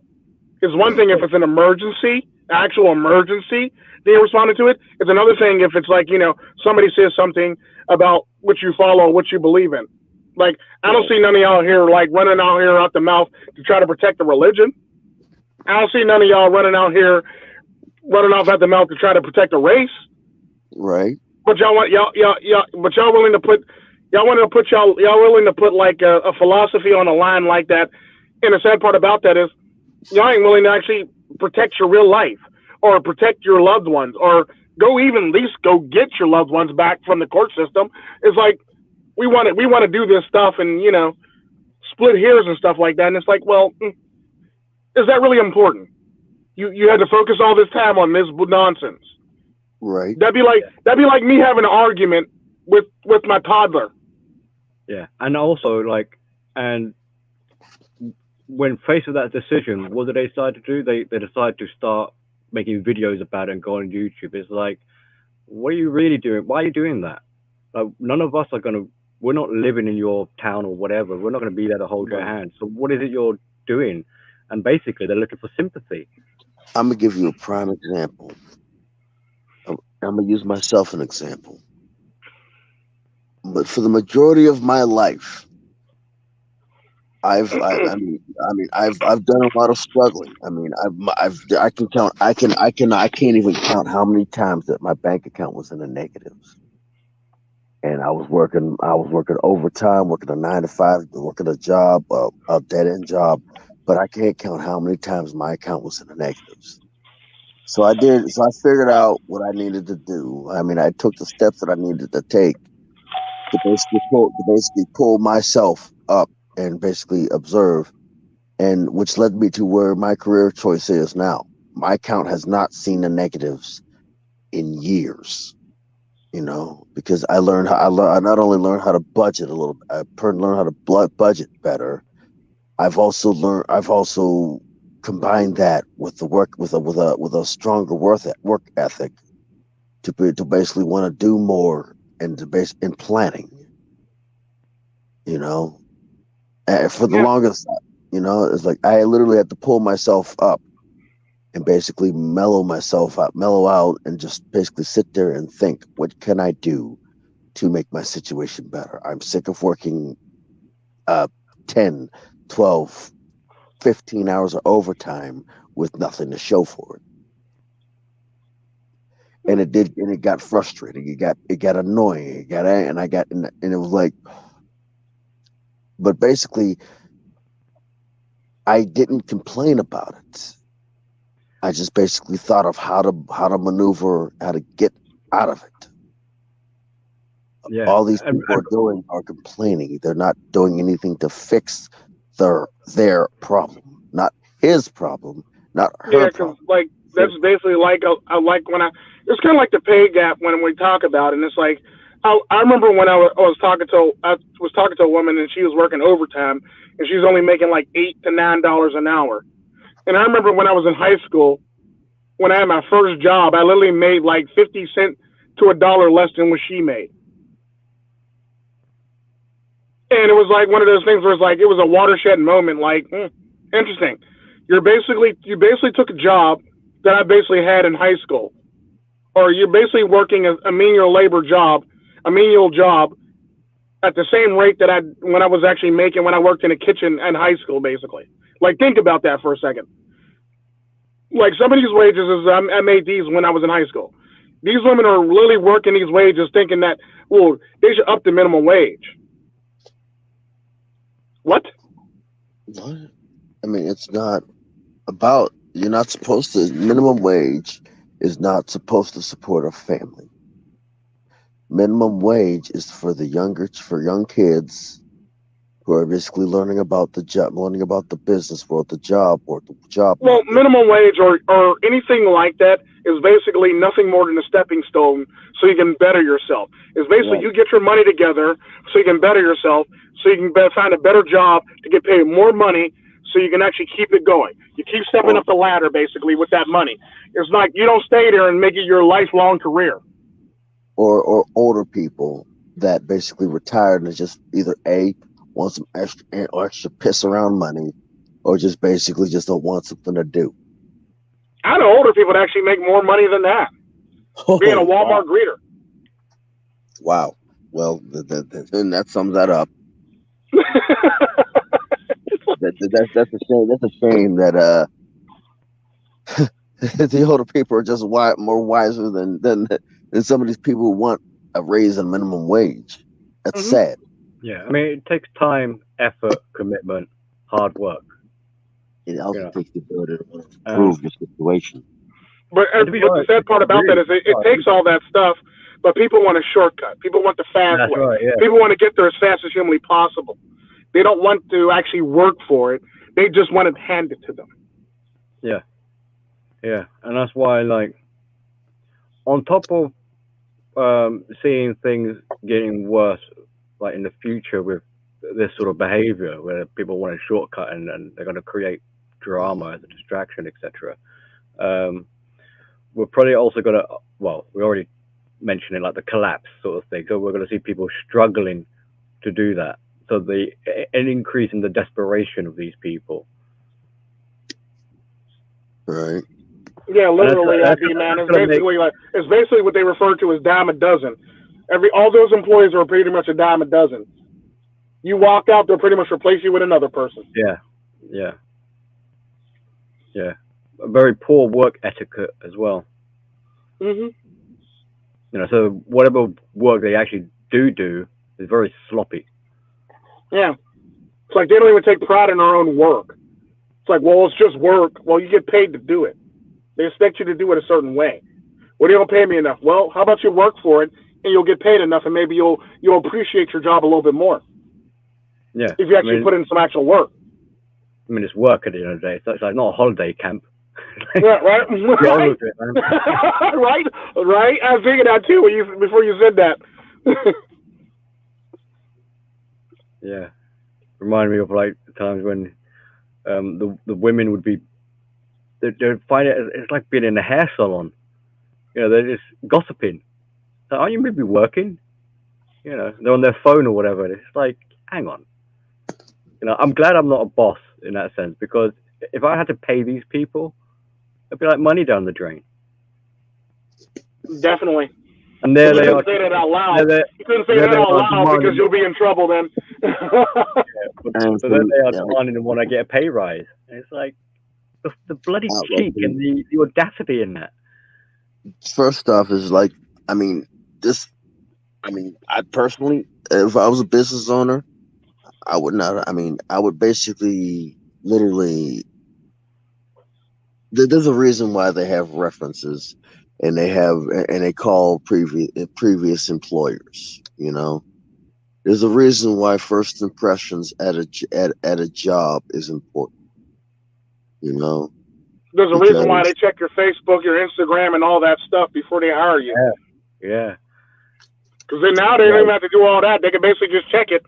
They check that first, and then they basically go and see who you are, basically, with your employers. Sad part about that is if you rolling around with a bunch of pictures with a cup in your hand or a blunt, 9 times out of 10 they probably gonna leave you where you stand, basically. Right. Yeah. I've not gotten jobs because I don't have a Facebook reference. I mean, a Facebook presence. Right. Or an Instagram presence. Right. Because you don't get the chance. They don't know who you're dealing with, who they're dealing with, or what they're doing. Yeah. And the funny thing is, they'll probably find more truth in that little search on the social networks rather than actually talking to this person. True story. They'll get a truer idea of what they're like. Plastered on the floor, drunk on a Friday evening. Right. Or dancing on the bar, or any old video that you got up on your YouTube, your Facebook, or anything like that makes it so it's easy to find you. Yeah. And they turn up for the interview, and it's like, are you the same person? Right.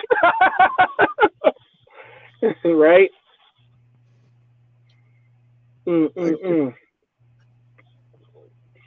But that was that topic. Might as well move on to the next one, which would be which one of the two do we want? Let's see.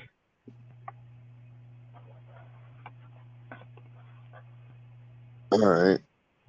Let's see what we got here. We've already discussed misleading and being misleading. We kind of sort of touched on identity crisis, basically. Because a lot of people are having identity crises. Red pill. We've already touched on misrepresenting or being misleading. Yeah. On or with the red pill and tainting the red pill as well too. We kind of sort of touched on identity crisis, but our next and last topic would be why red pill continuous education is important. But we'll pretty much touch up on identity crisis. We kind of did when we talked about like the different things coming into the manosphere, talk about roasting and stuff like that, and basically finding your own footing and being your own self, and not carbon copying and pasting people and trying to do your own thing, basically. So we technically did. So yeah, continuous education would be the most important one. Well, would be the one that we got to do. Unless you want to touch up on identity crisis some more. Put the finishing touches on it. Well, you're not going to have much of an identity if one doesn't individuate. Yeah. So, in that sense, as nice and securing and comfortable it is to be part, to be accepted into communities, etc. There's a duality that should be factored in. So, as an advice for anyone listening, sort of thing, like try not to be so one-sided about this matter, where it's like all you're doing is basically being part of a community. Like it's good for you to have time to yourself and do your own thing, to have a private life or a life outside of the manosphere, so to speak, or whatever community you're involved with.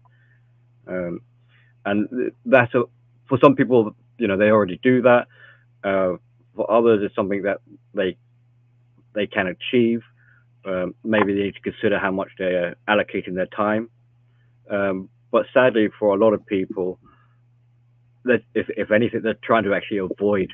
This is where the tragic side of it is, like all they've got is a community. There is no individual self, and if anything, they're actually put off with the idea of having a individual life, because now they have to be responsible for themselves and accountable, etc., and do the hard work. So it's a bit of a balance, really. If you want to have a good life, it's a bit of a balance between what's easy and what's hard. It's a balance between the internal with the external, a balance with your individual personal life as well as your relations you build with other people. So it shouldn't really be one-sided. It needs to be a balance. Yes, it definitely does need to be a balance, and people forget what a balance is, or they typically try to downplay a balance, or they try to avoid balances, basically. Yeah. So they can, so you can keep it. Go ahead. It's one thing. So not only could there be a problem if you're spending 100% of your time in a community because you won't know who you are, like your identity crisis. Your identity is the community. But likewise, if you're spending 100% of your time isolated, living a hermit life on your own, you've got no one else to compare and contrast with. You can also have a bit of an identity crisis. So where you find your identity will be in that in between the two states. Pretty much, yeah. Yeah, it's one.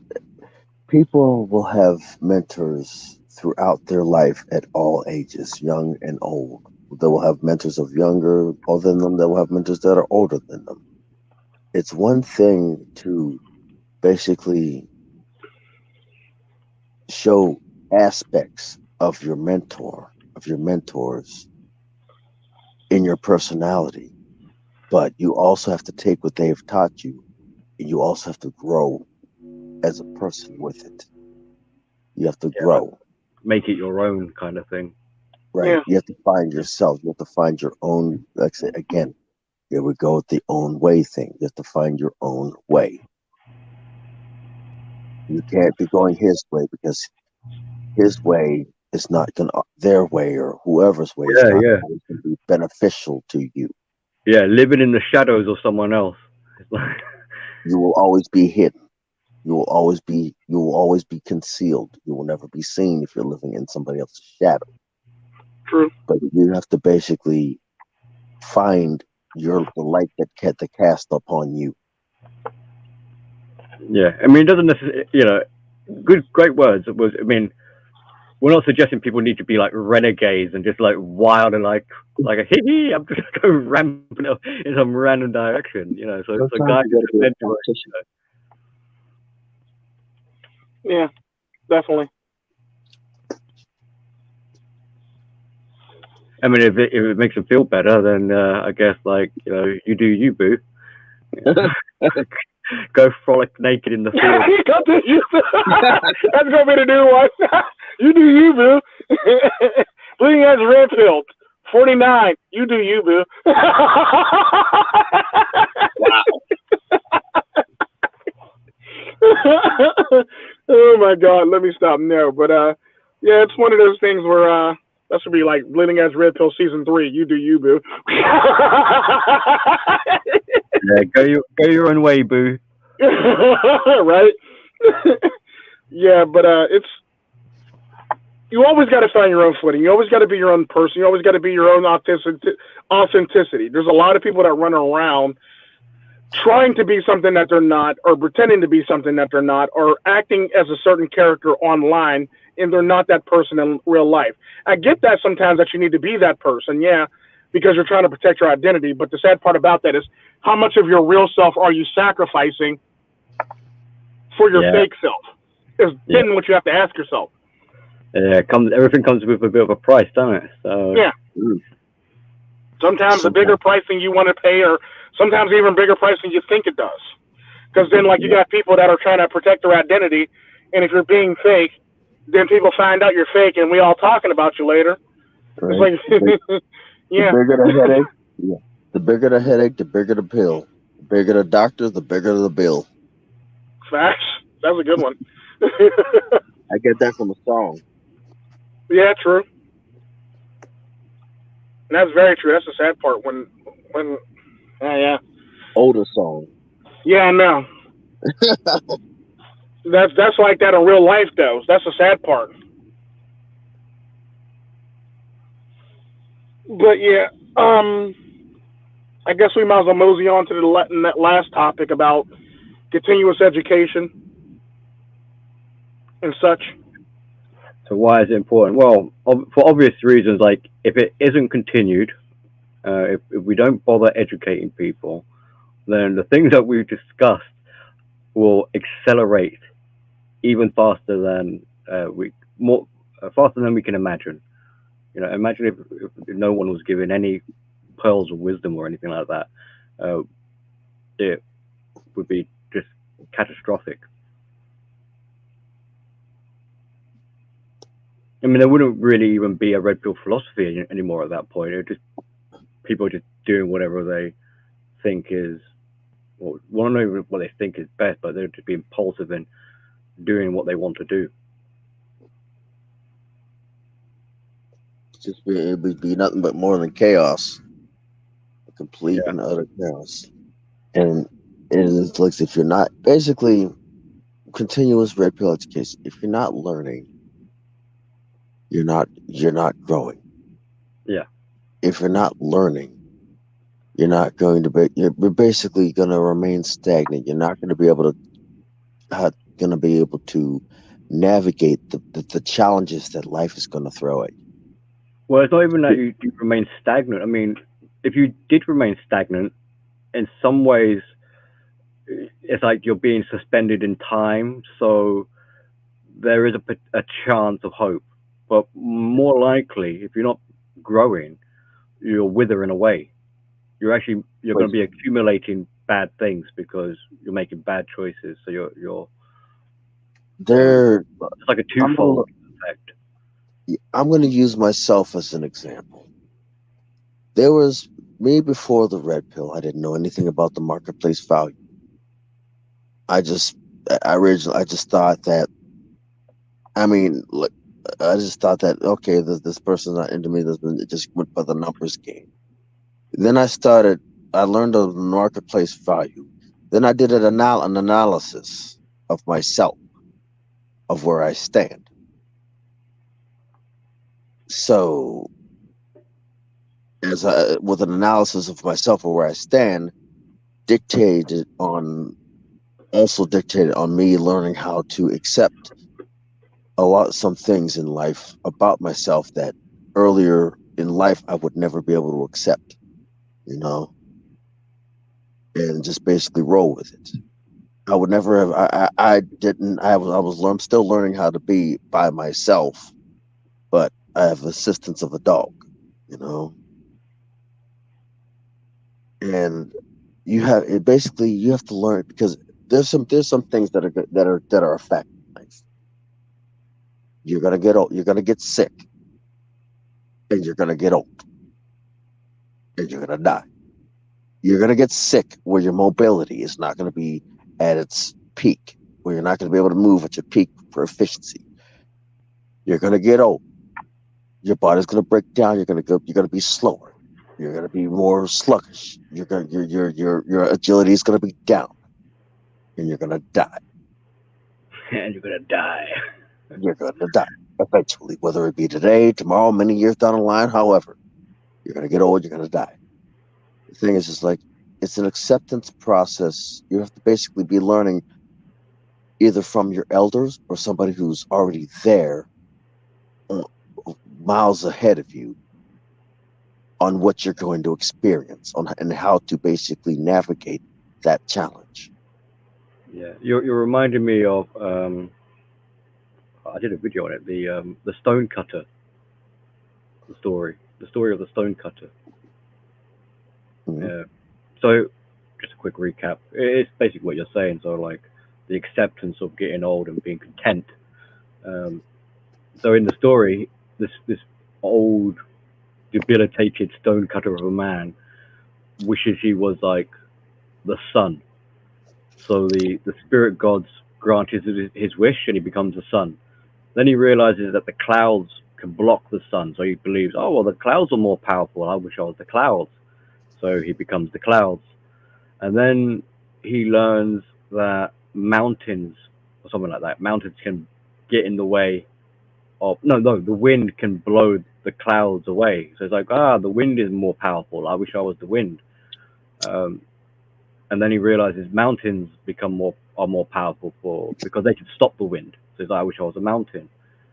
And then while he's a mountain, I think something like a rat or something like that is chipping away, like it's like clawing away at it's crumbling the mountain. He reverts back to being a humble human, and then he's grateful for, like, even though he's got all these ailments and he's trapped with the limitations of being in a human body, he can now be content, and now he finds his happiness. Because he's journeyed outside of his element. Yeah, so he's had quite a fortunate experience where he's had the opportunity to be all these grand and powerful things, but at the end of the day, if given the choice, he would have stayed, or chooses to be, the limited human being, which comes with its flaws. Right. So there is no perfection in that sense, and it's the imperfections which make something like a quality behind it. It gives it that kind of humanity or whatever. And you also got the story of the old woodcutter versus the younger woodcutter. The it goes like an old man cutting wood, a young man cutting wood says, I bet I can outcut you. I'll cut the trees. So they each pick this section of forest, and they go hacking at the trees. The old man's going at his slow pace, going still slow and steady. Young man's just basically hacking. Old man's just basically takes the time, takes a break, and sharpening his axe, while the young man is just basically hacking away at this tree. The more trees he's hacking, the longer it's beginning to take. And the old man's just basically has already done all of the work, all of his section. And the young man's still on his trees behind him. And the young man's beginning to feel the fatigue. And as the sun goes down, the old man's already completed his task for the day, and he's getting ready to pack up everything and let the mule teams take the logs. The young man suddenly stops, and because he's spent, and the old man says, "You want any help?" The young man asks, "How did you get all this done? I'm younger and I'm stronger and I'm faster than you." The old man says, "Sit down.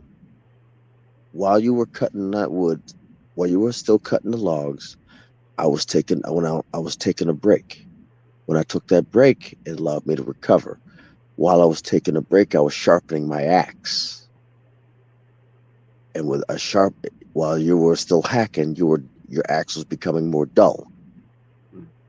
And as I was taking these breaks, I was making sure my axe remained sharp, preserving my energy, while you were up here hacking away, tiring yourself out." Yeah. Yeah, and that's a good story and lesson for people in philosophy, because using that as like an analogy, I mean, look at what people are like trying to live a fast. Not only do they want the instant gratification, they want it all easy, but it's all fast paced, and they're burning themselves out and not learning how to use their energy and time effectively or efficiently. Exactly. What's up, Gruda Ghost? JMO, you're out to get in the next one next Sunday, because we're pretty much wrapping it up as we speak, basically. So definitely be here next week, and we'll definitely let you in. JMO.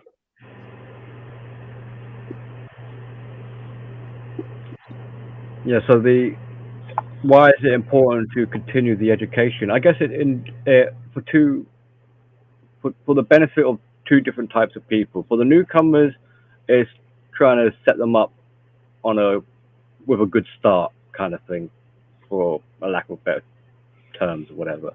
And for the older generation, it's good to continue, because it's like, as Gwyn described that story, it's helping to sharpen their blade. So the continual education helps refinement and make the mind more poignant. Okay.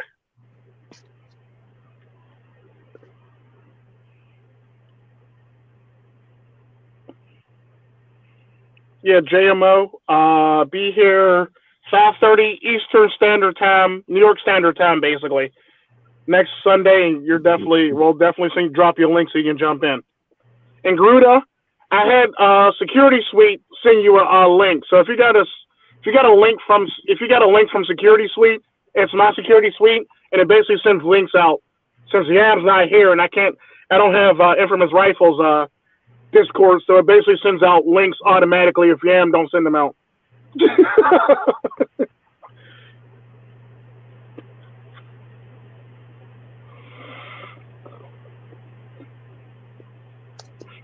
But yeah, other than that, but continuous education, my point on continuous education is always important, because you never want to just, think of it like going to college or something like that, or think of it like getting a GED, or I'm not getting a GED, but finishing high school. The sad part about that is you never want to be on the shit end of a GED test, basically, because now they're much harder to take.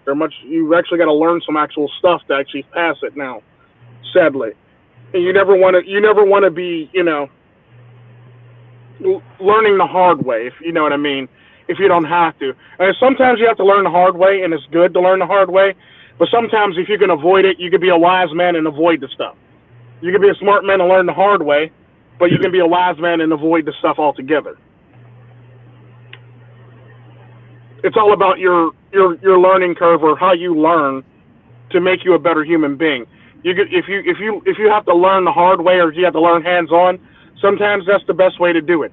If you can learn based on people's actions and mistakes, that's even better for you. That way you can dodge the stuff or avoid the stuff or try something different, basically, if you have to. But it's all about learning and being a better person at the end of the day, which is the mantra to my frickin' channel, the Vedic Ghost channel. Be a better person. Be a better person, and try to improve yourself and improve upon yourself on a daily basis, basically.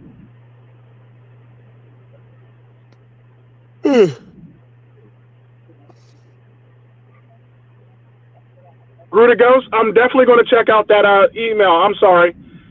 Darskin Tico, the one, yeah, Darskin Tico. Yeah, definitely. I'm going to check it out in Darskin Tico. I will do my best to get we definitely got to do a chapter 6 to that, definitely. Chapter 6 is definitely needed. Ghost and Sadist is definitely needed. But yeah, I'll definitely get back to you. I'm sorry. But I'm definitely interested in Ghost and Sadist.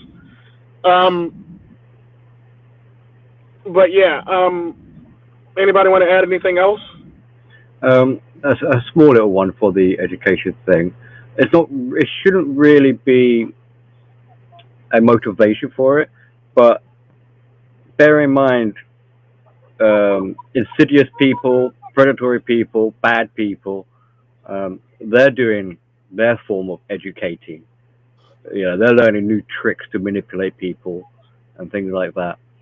So, in that sense, it's wise to keep up to date with your own personal education so that you don't fall prey or victim to people who want to like capitalize or exploit you. Yeah, definitely. Every day you wake up, there's a learning experience. Every day you wake up, there's a person learning how to swindle you or take advantage of you. Exactly, and basically your job is your job to yourself is to basically reflect on that learning experience, either vicariously through somebody else or through your own personal experiences on that day, so that you're just a little bit better than the day you were yesterday. And that's like a positive message for why sleep is an important thing. So if you want to improve your education, make sure you get adequate rest. Make sure you actually take care of your body and your mind, like in a medical, health-wise manner.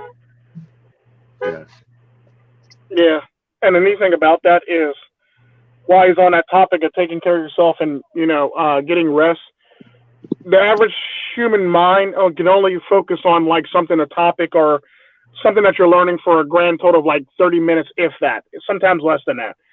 So if you're 9 times out of 10, anything after that, you're probably not learning anything, and you're probably just floating by basically at that point.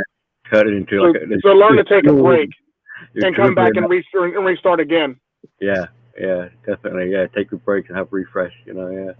Otherwise, you'll just be like mind numb or turn into a vegetable. Like, I don't know what.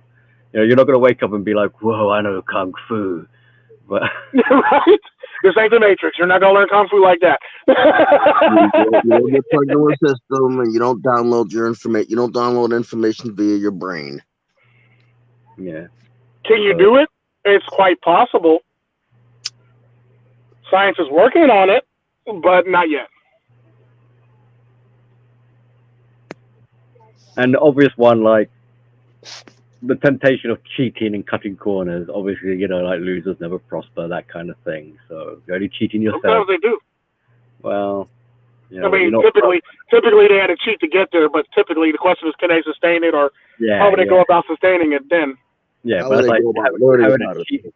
that's like a different skill set of education where they're learning how to cheat their way through life. True. Oh, dang. Temperature just dropped.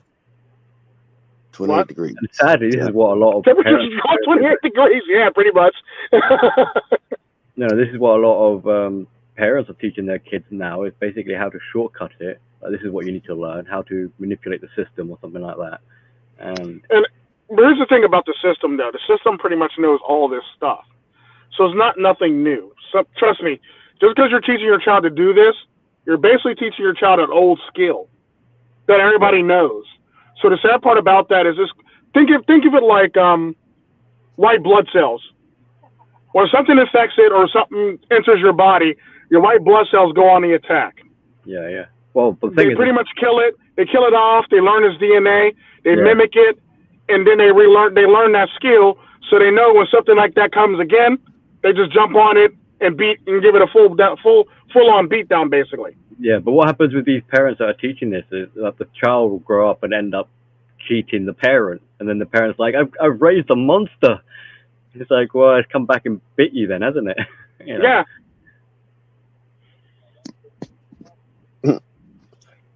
Yeah, basically. It's one of those things where people try to do stuff that they're not supposed to, and then they don't always reap the benefits from it, or sometimes it'll come back and bite them in the butt, and they're wondering why it's biting them in the butt when they believe it shouldn't be. And the sad part about that is you literally taught these people to do the stuff that they did. Yeah. You can't be mad about it when it happens, sadly. It's like, what was the meme? It was like, I look at my daughter and I wonder where where me is in my kid, like where's the resemblance? And then she opens her mouth and the sarcasm comes out, and I go, there I am. There it goes. There goes that Billy the Goat sarcasm. One of the yeah, that's reasons typically why. all it really is. You basically gotta look for all the stuff and but yeah, Vedic has something to do with Hinduism, yes. It has stuff to do with it, and it also has stuff to do with other things on top of that. So it's like there's a lot of stuff that goes into it, basically. Cooking, yoga, cooking, arranging your house, your apartment, the way you live your life, the way you eat, the way you pray, the way you meditate, the way you study, the way you do all that stuff, basically, all goes into the Vedas. Your lifestyle, your job choices, the way you do your job, the way you carry yourself and present yourself to other people, all that. And more.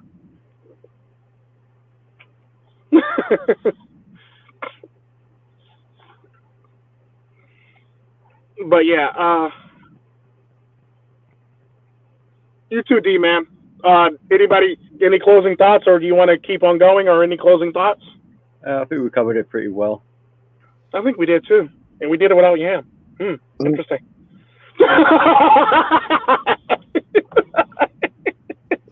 I got some closing thoughts. Don't let anybody taint or cloud your message. Basically, form your message. As long as it remains true, don't let anybody cloud it. Do not be led by anybody. Do not be led by the sheep, for you will surely fall off the cliff or into the slaughterhouse. Do not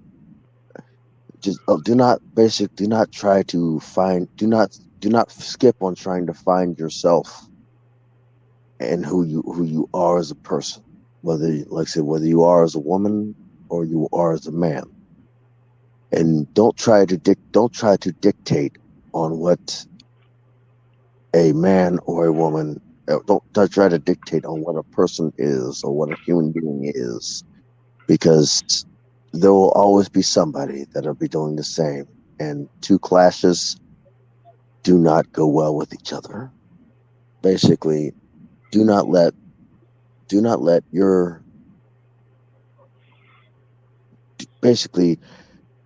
yourself grow stagnant, because eventually the pond will begin to shrink. Even a stagnant pond falls prey to evaporation in time. You want to keep your pond. You want to keep the water flowing in from the tributaries and the rivers to maintain the clarity and the freshness of the pond, the wildlife and the organisms living inside of it. This is Red Pill in the Wind. I hope you take this message, and I hope you continue to grow your pond. Wow, that got deep. That was deep. Yeah. Nice one, Win. Damn. Nice one, Win. I don't know if I can. He the one from MGTOW to Win to Khalil Kabram.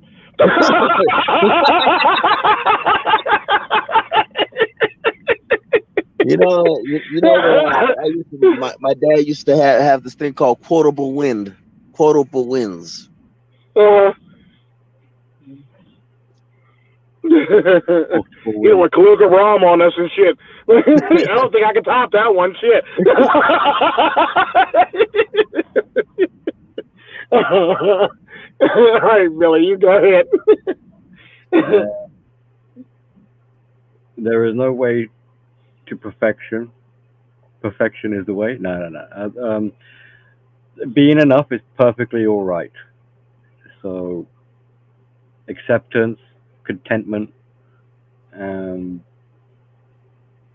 try to relax, I suppose, would be a good one with the amount of anxiety people and stress are having, and enjoy your life and the time that you have on Earth while you have it.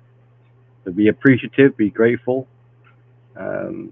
Try to let go of whatever it is you're holding on to.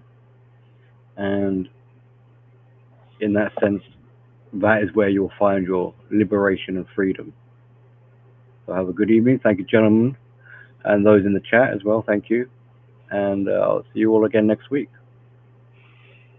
This is Vedic Ghost, aka Tico Tren, aka Internal Sadist. Basically, what I'm going to say is never let somebody get inside your head or, get to you to the point where you're literally donating mental space to that person. That's a lot of time and space in your mind that person don't deserve and don't need. So never do it, and never allow them to have that space in your mind. Never allow them to have that foothold in your mind. Never allow them to keep a foothold or space or a mental note in your mind, because if you do, they basically won, and they're literally there for free, and they're not paying you. Think of it like a woman who is not giving you sex, but wants everything from you and wants you to keep on doing things. That is exactly how you should look at men or women or anybody, or wherever the heck you want to call it, to basically be in your mind without paying you anything. Think of it like a woman that you're married to who doesn't want to give you sex. Is she even worth having around? Is she worth having around? My point exactly. So don't even let them be in your mind. Don't let them even rent space in your mind for free. Don't even let them be an afterthought, basically. This is Tico Tren, Red Pill, signing off.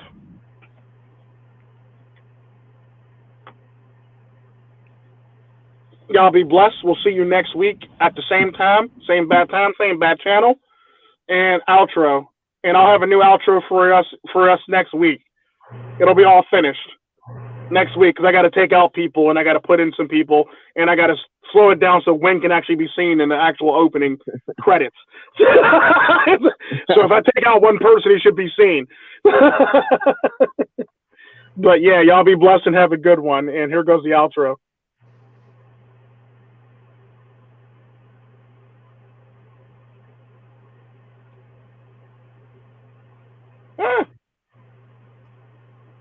Technical difficulty. Young's got it. You want answers? I think I'm entitled. You want answers? I want the truth! You can't handle the truth.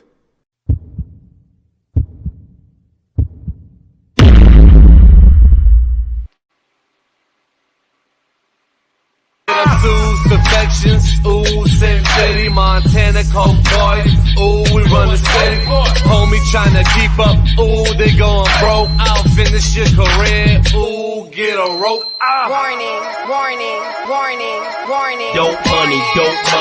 Ooh, That Montega, in the spot, getting guap. Ooh, that's hard labor. in the club, popping bottles. Yeah, we blowing that sour. Handful of real niggas. Rest of these niggas cowards. How you want it? How you want it? Hands gun or the knife. Soon as your man see the barrel, He gon' run for his life. bullets flying. Bullets flying. What's up, President?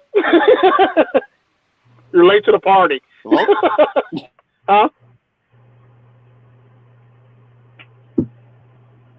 What you doing, President Duzangs?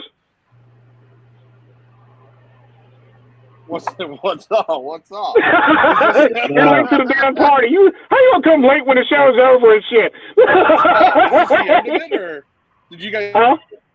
I ain't ended yet, but we're about to. But you came late to the damn party. Yeah, I just checked my messages and seen the link, so I just clicked the link. You and then just now I seeing the came link. in. I just sent that like almost an hour ago, almost 2 hours ago. Yeah, my bad. I know, but definitely get in next time. It starts at like 5:30 Eastern Standard Time, which is like 4:30 your time, I believe. It's like 6. Yeah, it's 6:45 here. I'm way late. Oh, my bad, man. Sorry. Oh my Yeah, goodness gracious! I'm not even at my computer, so I'm not like watching. Well, you the could show have or yeah. anything. Now that you know you can get it on your phone now, goofball. Yeah, I know. That's what I thought too when I seen the link. I was like, hey, yeah, now I can test out my new phone in their stream now. So yeah, that's it sounds exactly what nice. I thought. It sounds really nice. Yeah, the speakers actually fucking work. And Yeah. It connects to the browser too, which is, which was the main issue. And Well, I now still have that issue on the StreamYard's computer. changed that, so you ain't got to worry about it now. Come on. Yeah, But I still have browser issues.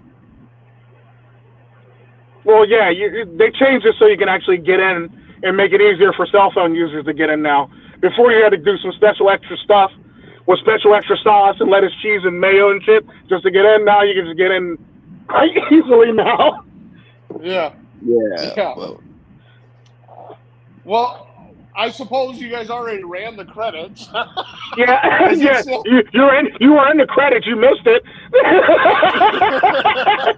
you hear this? We're after credits. We're after credits, right? Fucking A. Late to my own party. What a great guy. Yeah, you're in the opening, closing credits. I don't know what the heck you've been missing lately. The Marvel movie. Post credit. Right?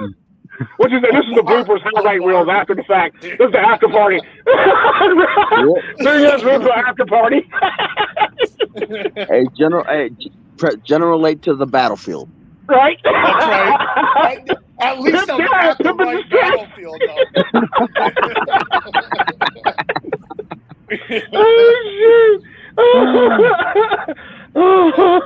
Oh my God! But this is Duzangs right here. He's one of the panelists in Bleeding Edge Red Pill. He's been here before, but yeah, today he's late, so we're picking on him. So they're turning into trolling trolls. After Bleeding Edge Red Pill on his butt because he was late to the party. Yeah, it's like he's the kind of person like late to the pub when the bar's closed. Right? Like we try to close those shop and he late. Show up but all right, y'all be blessed and have a good one. And we'll catch y'all later next week. All right, bye. All right, see you guys.